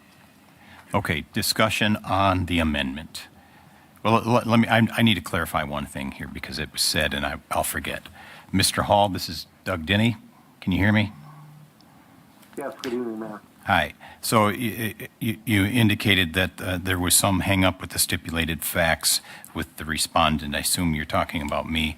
It was a week to 10 days ago that I approved what I saw from Mr. Larson, stipulated facts. So it's been in Mr. Larson's court for the last 8 to 10 days. Last night at the ethics board, my attorney spoke to that. Mr. Larson seemed confused. So unless there was discussion in the last couple of hours, I'm not aware of any holdup on our end. Okay, I was not aware of that, Mr. Mayor, and so I've not been privy to any of those discussions, and Attorney Larson from the Ethics Board has not passed along any information to me on that. Okay, not looking to open up an argument, just to throw that out there as I heard it with my own ears. Thank you. So discussion here is on the amendment for 15,000. Any comments? Mr. Neal was first. Mr. Neal. Oh, I'm sorry. Okay, I got the blue light. Mr. Neal. Blue light special. Well, I do think that there is a need for securing a representation in this matter. I kind of see two sides or two applications of funding for this. One is in the preparation phase, and one is in representation at the actual hearing or hearing dates. I would hate to see all kinds of expenditure going out in preparation, and then come hearing day, well, we're talking about more money. So I would suggest perhaps the amendment might be adjusted to reflect a limit on pre-hearing prep and hearing expenditures and how that might look, because I just don't want to see all of this money going for reading 1,000 pages of depositions or whatever, and then come time to sit down at a hearing, our representation, their representative to cap prep, and then have the remainder on expenditures at hearing. And we might save that if, the hearing lasts a half a day and we're done. So that's my suggestion. And I would leave that with Alder Rasmussen to consider in her amendment. Difficult to put a price to that. Obviously, if you don't prep, you don't go to hearing, but then if you over prep and you have no money for a hearing, you're in the same catch-22. I guess the way we started out with this was we started with 10,000 for prep. I mean, this attorney is billing by the hour in increments of 0.1 hour. So, as these things are done in consecutive order, those charges are billed. I guess I would be willing to put a restriction on 5,000 of the 15 to be reserved for the hearing itself. That gives us another 10 for the prep, which is where we began in the first place, but it holds 5,000 back for the conducting of the physical hearing. And, that then too may help us move forward with, if they're going to work toward a stipulated set of facts that shortens the process, that saves everyone involved money, everyone. So hopefully they can work on something like that, but I'd be willing to accept that restriction because I agree with your concern. I have that too. I guess if that's okay with our second. Okay, so before we get into amending amendments here, can we ask that question of Mr. Hall? Mr. Hall, did you hear that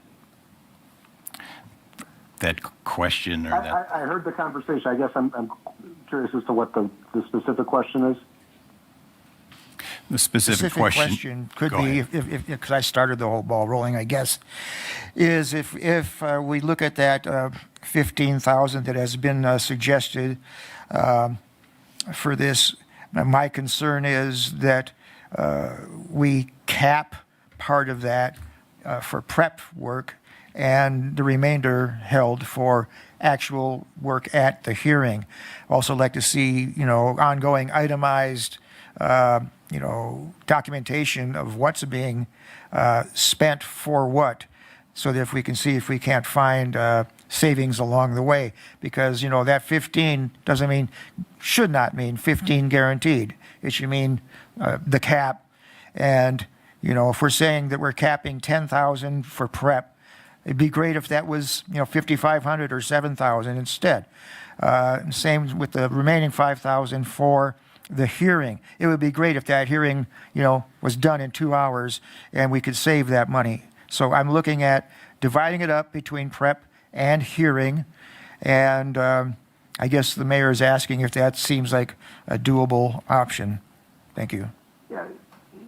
So conceptually, I understand what you're seeking to do, and I think conceptually it makes sense. But I need to be clear that with the unpredictability of this, the suggestion of 10,000 and 5,000, and to set aside 5,000 for representation at the hearing, that 5,000 is relatively safe. I I don't know for sure how long this hearing will go. I presume it might be done in one day. Maybe it'll go into a second day, but I would presume it will move along. So it seems to me a $10,000, $5,000 split, $5,000 to be allocated to the hearing. I feel pretty confident that that's a safe number. What I'm concerned about, though, if you do a $10,000, $5,000, is that I'm not. I mean, I'll just level with you. I'm not convinced that all of the prep work that will need to occur, including those depositions, including the document productions, including the potential for other depositions that haven't even been set yet, prepping at least 7 other witnesses, there's certainly a chance it can be done in 40 hours or less, but I can't promise you that will happen. What I can promise you is I have no interest in overcharging the city. I've represented the city in different capacities going back to, I think, 2005. The city of Wausau was one of my first clients, and I have zero interest in overcharging the city and its taxpayers. And if we can wrap this up for, as quickly as possible and as reasonably as possible, I am very much in favor of doing that. But I'm concerned about being in a position where we start down this road, we make some progress, and because of things completely outside of our control in terms of, additional depositions being sought or arguments over, whether a document may or may not be subject to attorney-client privilege. I mean, there's, many different things that can come up that are unpredictable in these things. I worry about getting down that road and then being at a similar position that we are now to say, hey, we're the $10,000 is up. We've got to go back to the council. So conceptually, I understand what you're saying, and I think particularly for setting aside a sum for the hearing, I think makes perfect sense. But I'm concerned that we're potentially selling things short on the work that leads up to the hearing, with the caveat that, if I can get this done in fewer hours, I've been doing this a long time. I have plenty of other things to work on. I have no interest in, generating bills for the sake of generating bills. And so I guess that's my response to your question. Okay, so Mr. Neal, you amended, you offered to, you made a motion to amend the amendment. I think and I think he asked me to amend it. I referred it back to. we have a motion to amend and a second. We had discussion. We have now a motion to amend the amendment, and there's a process for that. I restated my amendment. So I've revised my first amendment to insert the caps proposed by Alder Neal. So Well, that would require then Mr. Larson to rescind his second of would your- have to agree to it as my second. I can agree to that second. All right, would the city attorney confirm that we did that correctly, procedurally? You're asking, sure. Okay. So we have an amendment to bifurcate the allotment, if I understood correctly, of $15,000, 5 on the hearing. Is that how you read it? Okay, so, Record? yes, so my amendment, to be clear, is that we would authorize an additional $15,000 to this effort and then split that money, $10,000 for prep, $5,000 for hearing participation. Okay, any other discussion on that amendment to the original resolution for continued engagement of Mr. Hall? Mr. Larson, and this is on the amendment, sir. Thank you, Mr. Chair. On the amendment or on the original, we'll talk about the amendment. I I don't take great joy in seconding $15,000 for this. I mean, it's a position that we shouldn't be in, but we're in. And we need to, and echo what Alder Rasmussen said, we need to finish this. We can't just throw in the towel halfway up the stream. We need to finish this one way or the other. I've heard from my constituents, they want accountability. And thank you. Okay. Let's see, I have a light on from Alder Tierney. Thank you, Mr. Mayor. I have some concerns. When this originally started and Mr. Hall was up here, we gave a $10,000 cap. And originally we were told that was to sit with staff that may be called or would be called to help them prep for their when they're called to be a witness. Now, Mr. Hall says he's been in touch with approximately 7. I don't know what in touch means. Does that mean that he sat down, he went through the process and guided them, or not? So that's a question for me, because that was originally why we went into this. That was the big motivating factor, was to be able to sit with people who were scared and didn't know what to do, and so that he could go over this with them and give them that guidance. And he said some would be faster than others because some would be less in depth than others. So this wasn't about anything really other than that when we started out and we agreed to the $10,000. So I guess my question would be, and I don't need an itemized statement, is how much of that time, of that 40 hours, was actually spent guiding employees on the process of what they would need to do when being called? May I answer? Yes, Mr. Hall, and that was a question from okay. Alder Tierney. So there were, let me try to answer your question directly. There were at least 7 city employees who I conferred with. So after we met last time, the ethics board issued an order directing several city officials and even an outside vendor to respond to a series of questions and provide documents. And so at least seven of the city employees who were subject to that order reached out to me. I reached out to all of them and effectively told them I'm available, and if they have questions or they want to discuss their response, here's how to get a hold of me, but you're not obligated to. If you feel comfortable just responding on your own, then that's fine. But if you are interested in conferring with legal counsel, let me know and we'll set up an appointment. And with 7 of them, we did that. I did not physically travel to Wausau. They were done via phone conferences and video conferences to walk them through that process.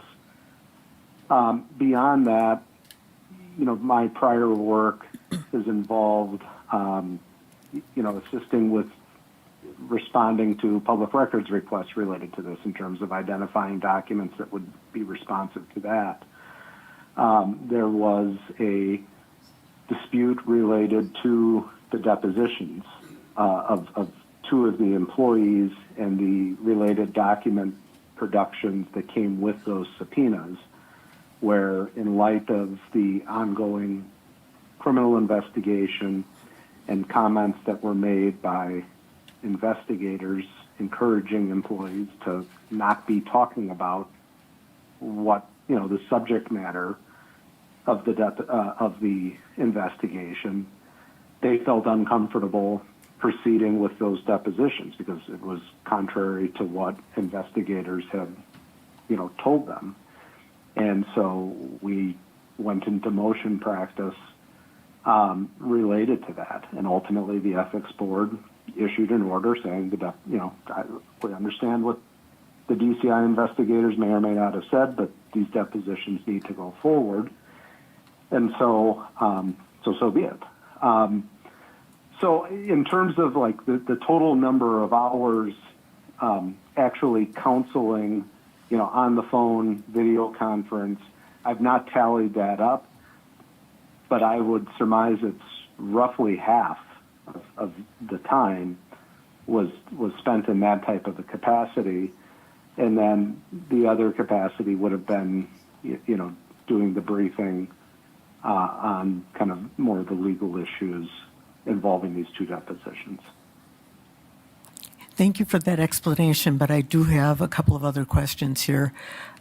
When this all started to happen and Sismic came in on representing the city, and this is why we went with that $10,000 cap, is because Sismic came in, they did their due diligence, and they were done, and it was $10,000. So that's why we capped this at $10,000.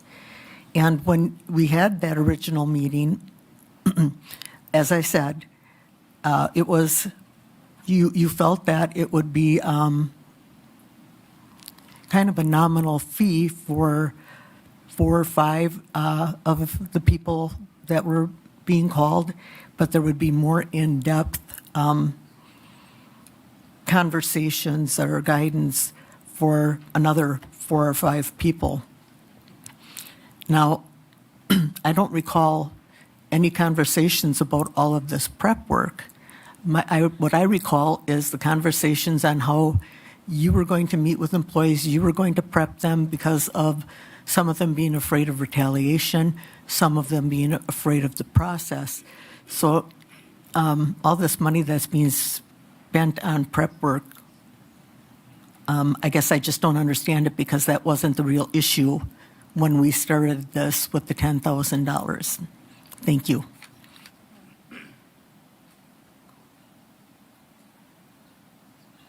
Alder Neal. I guess to me, this has always been about the prep work. It's been about preparing city employees to testify, whether it's to testify at hearing or to testify in a deposition, to prepare responses to the ethics board's written inquiries, and so that really has been a focus from the beginning. And I still stand by my earlier guidance in that for some employees, this process is very, I shouldn't say very, it's relatively straightforward and easier for some, and more difficult and more complex for others,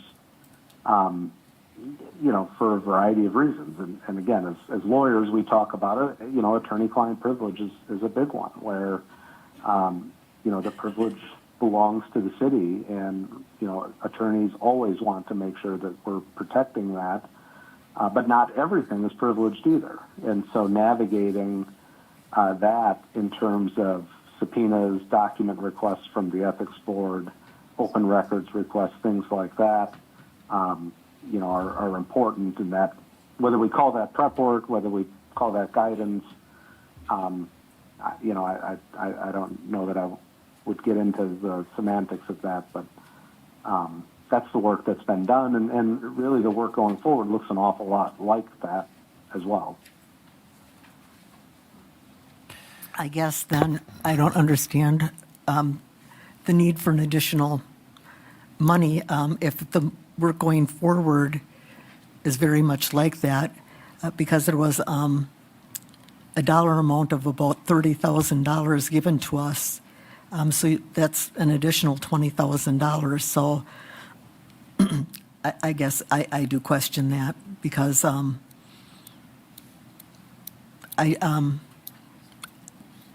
don't support that. Thank you. Oh, excuse me, can you clarify when you said 30,000? What do you? I believe, and correct me if I'm wrong, that it did say that in the packet. Okay. I don't know where that estimate came from.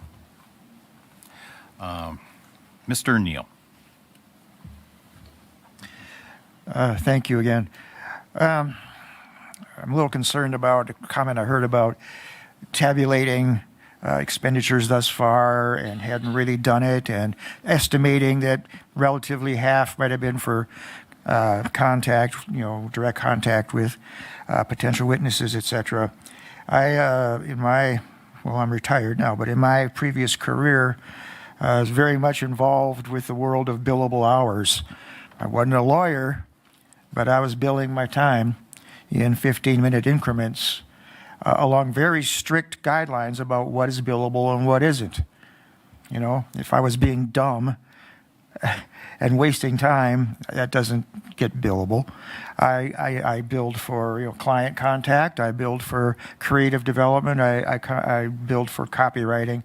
I billed for a variety of concrete steps, and I had to tabulate them in real time as I did them and submit daily reports on my billable time. I really, as I mentioned briefly earlier tonight, I really want to see itemized documentation of how money is being spent by time, verifiable reportage.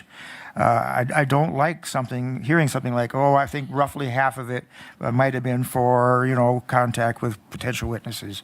And the other half, could have been for documentation, that sort of thing.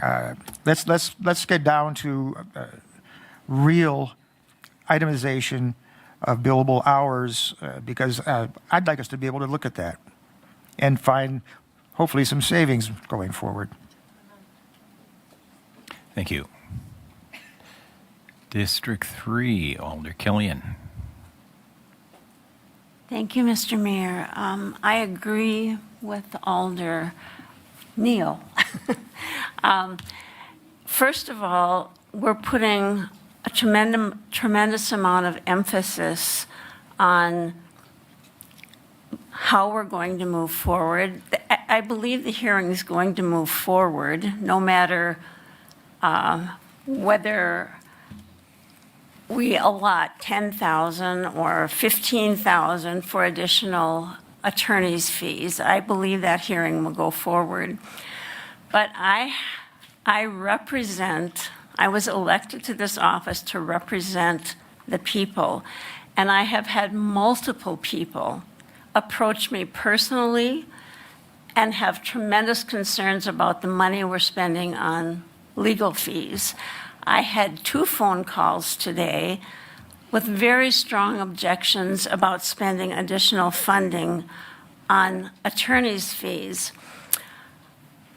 I unfortunately, in my own life, had to be involved with a legal process because of my daughter's illness, and I had to appear before a federal judge, and I was frightened, but I knew I had to get up there when I was questioned and provide truthful information.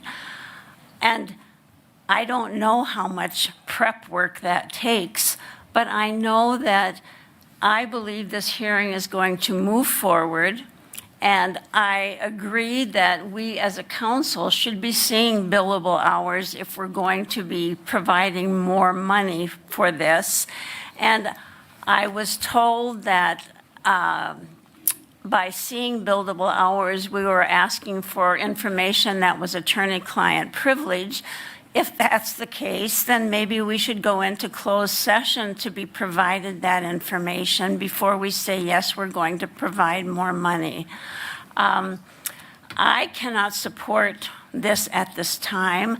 I do not feel we have adequate information, and I am listening to the people of the city who are protesting very strongly about moving forward, spending more money, so I will not be able to support this tonight.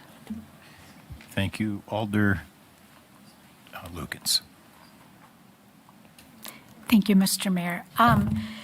So, yes, I think that's my thought is, we received an explanation by email, all of us did, that Attorney Larson would be, I'm sorry, Attorney Hall would be willing to give us more itemized information, but that would require closed session.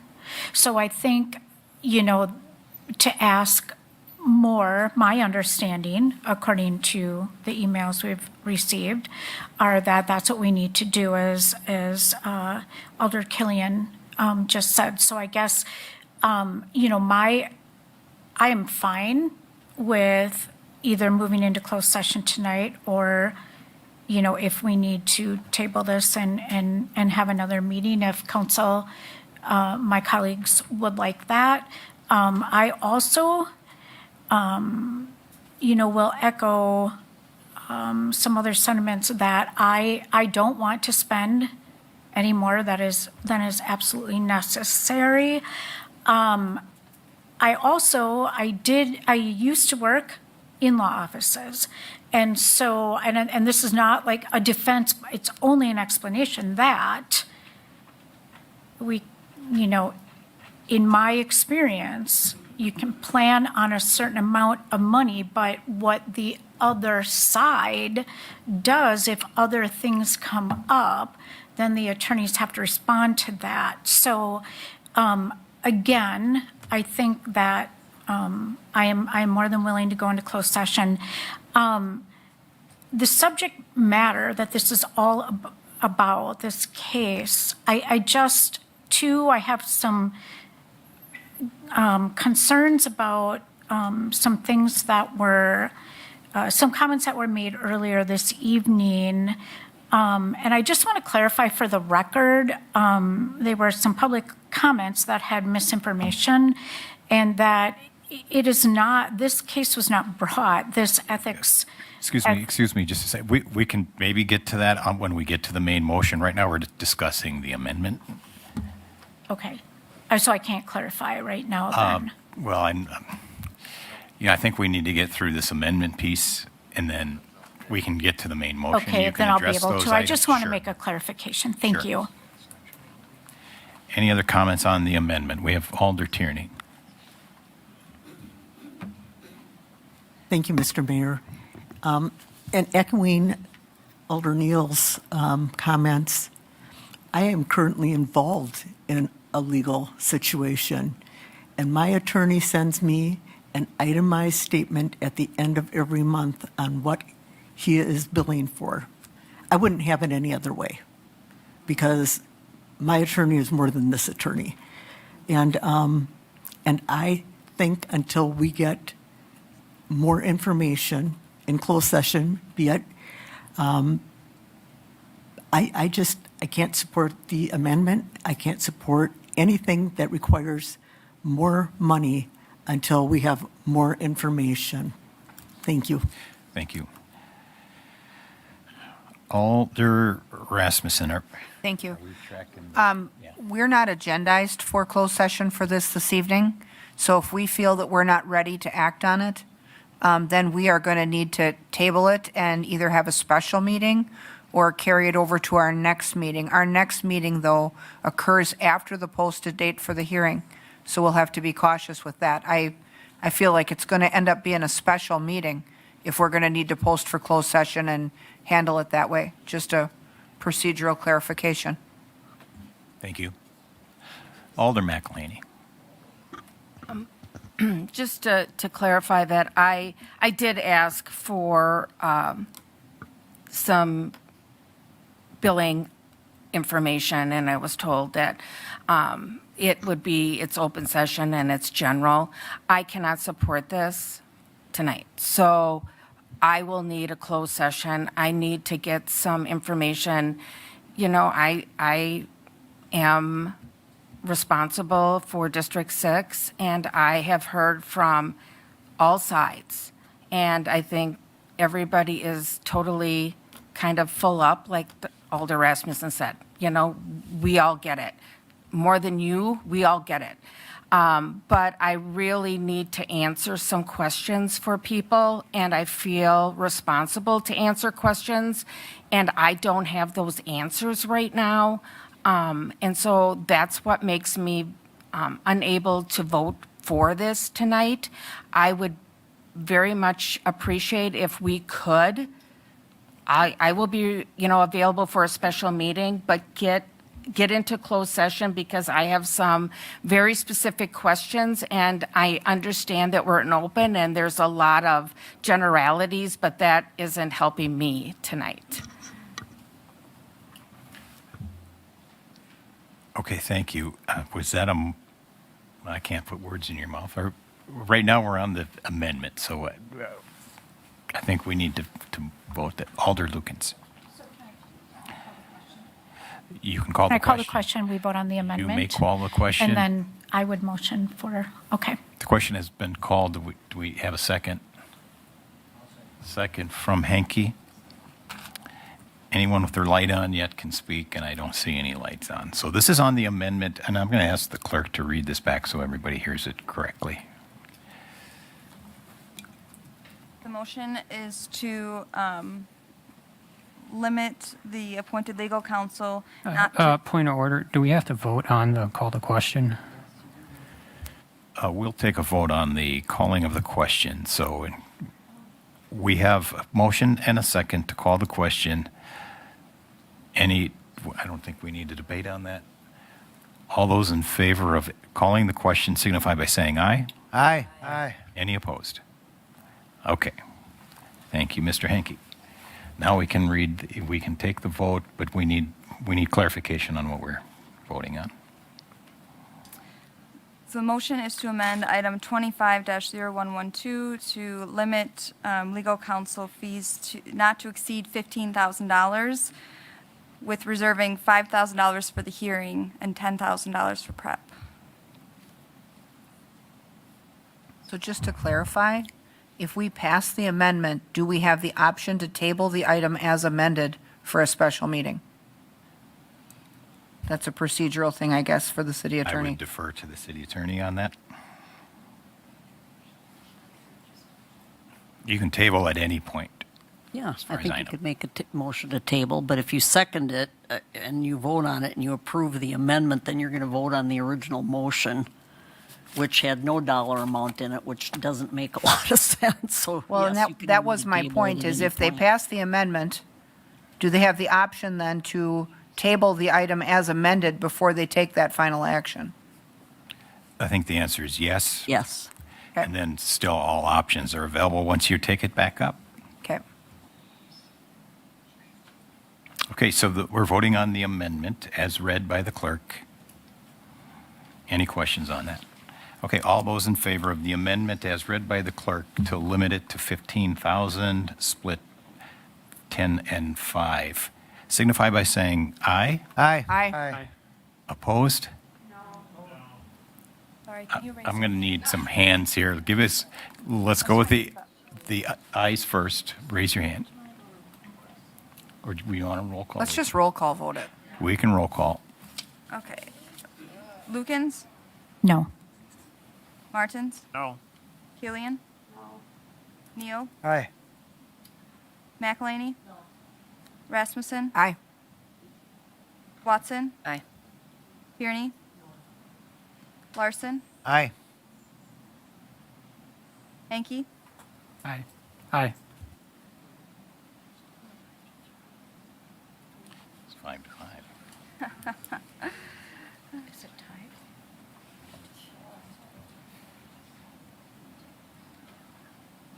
So the vote was 5 to 5.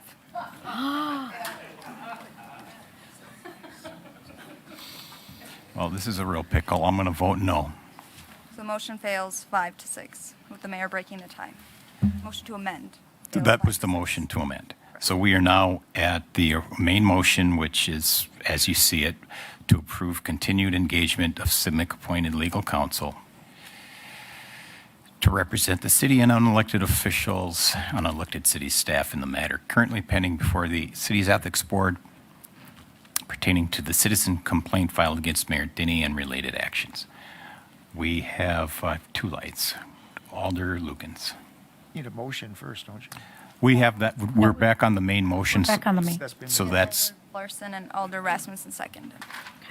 So Alder Lukens. Thank you, Mr. Mayor. Okay, so since we are back to the original motion, as it states, so one of my clarifications was exactly what it says.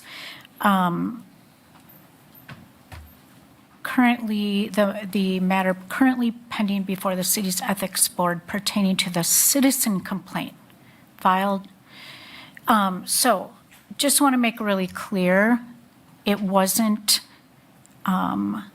the president of the council or any staff members who brought this forward. So I just want to be very careful in that because there were misstatements made tonight. So because this is being recorded, I wanted to make that clear. And then I would also then make a motion to table this to a closed session.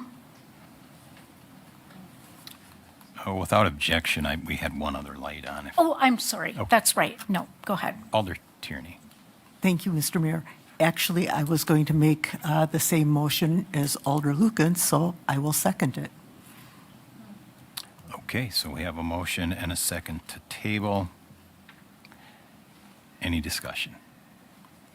Just want to make it clear that I would be tabling pending a special meeting rather than our next regular meeting. Correct. Special meeting. Closed session meeting. To be discussed. Yeah, well, we would meet and then go into closed. Sounds good.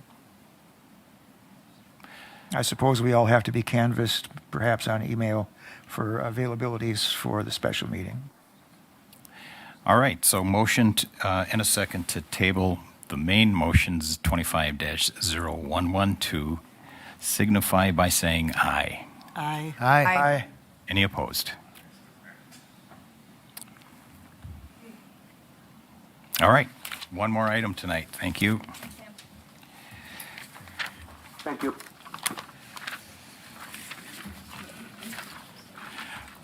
All right, this is a closed session item, and I'd be looking for a reader. We have Mr. Neal. I haven't read one of these in a while, so I move we go into closed session pursuant to statute 19.85 sub 1 sub e of the Wisconsin statutes for deliberating or negotiating the purchasing of public properties, the investing of public funds, or conducting other specified public business whenever competitive or bargaining reasons require a closed session. In regards to purposes of purchasing property at 201 North First Avenue and 901 and 1021 Cherry Street in the city of Wausau. Okay, so the motion from Neal, do I have a second? From Tierney. We will reconvene if necessary to take action and, okay, I'll Got a get roll there. call. Roll call vote, clerk, please call. Lukens, Aye. Martins, Aye. Killian, Aye. Neal, Aye. McElhaney, Rasmussen, Aye. Watson, Aye. Tierney, Aye. Larson, Aye. Hanky. Aye. Motion passes 10-0. Okay, so just housekeeping here, I see some directors here. I think we only are going to need Randy, let's see, Ron, the rest of the staff, if you want to take off, we don't need you in there. And we will convene, Mary Ann has to stay, reconvene if necessary, and we could end this on closed session. Are you okay with that? Oh, yeah. No. Ron can leave. Lisa, you can leave too.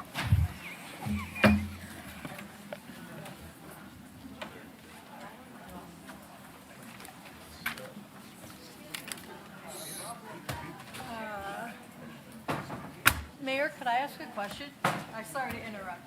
If I wanted to come in at the end, that's not going to be possible this time, so you're going to adjourn? We will come back out and to adjourn, yes. So you can comment. I'm sorry, I should have offered that before we went in, but we'll catch it on the way out. Okay, thank you so much.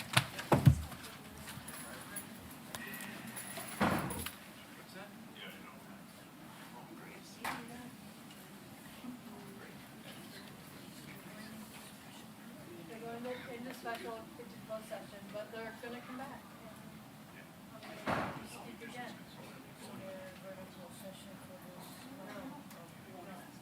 For buying property against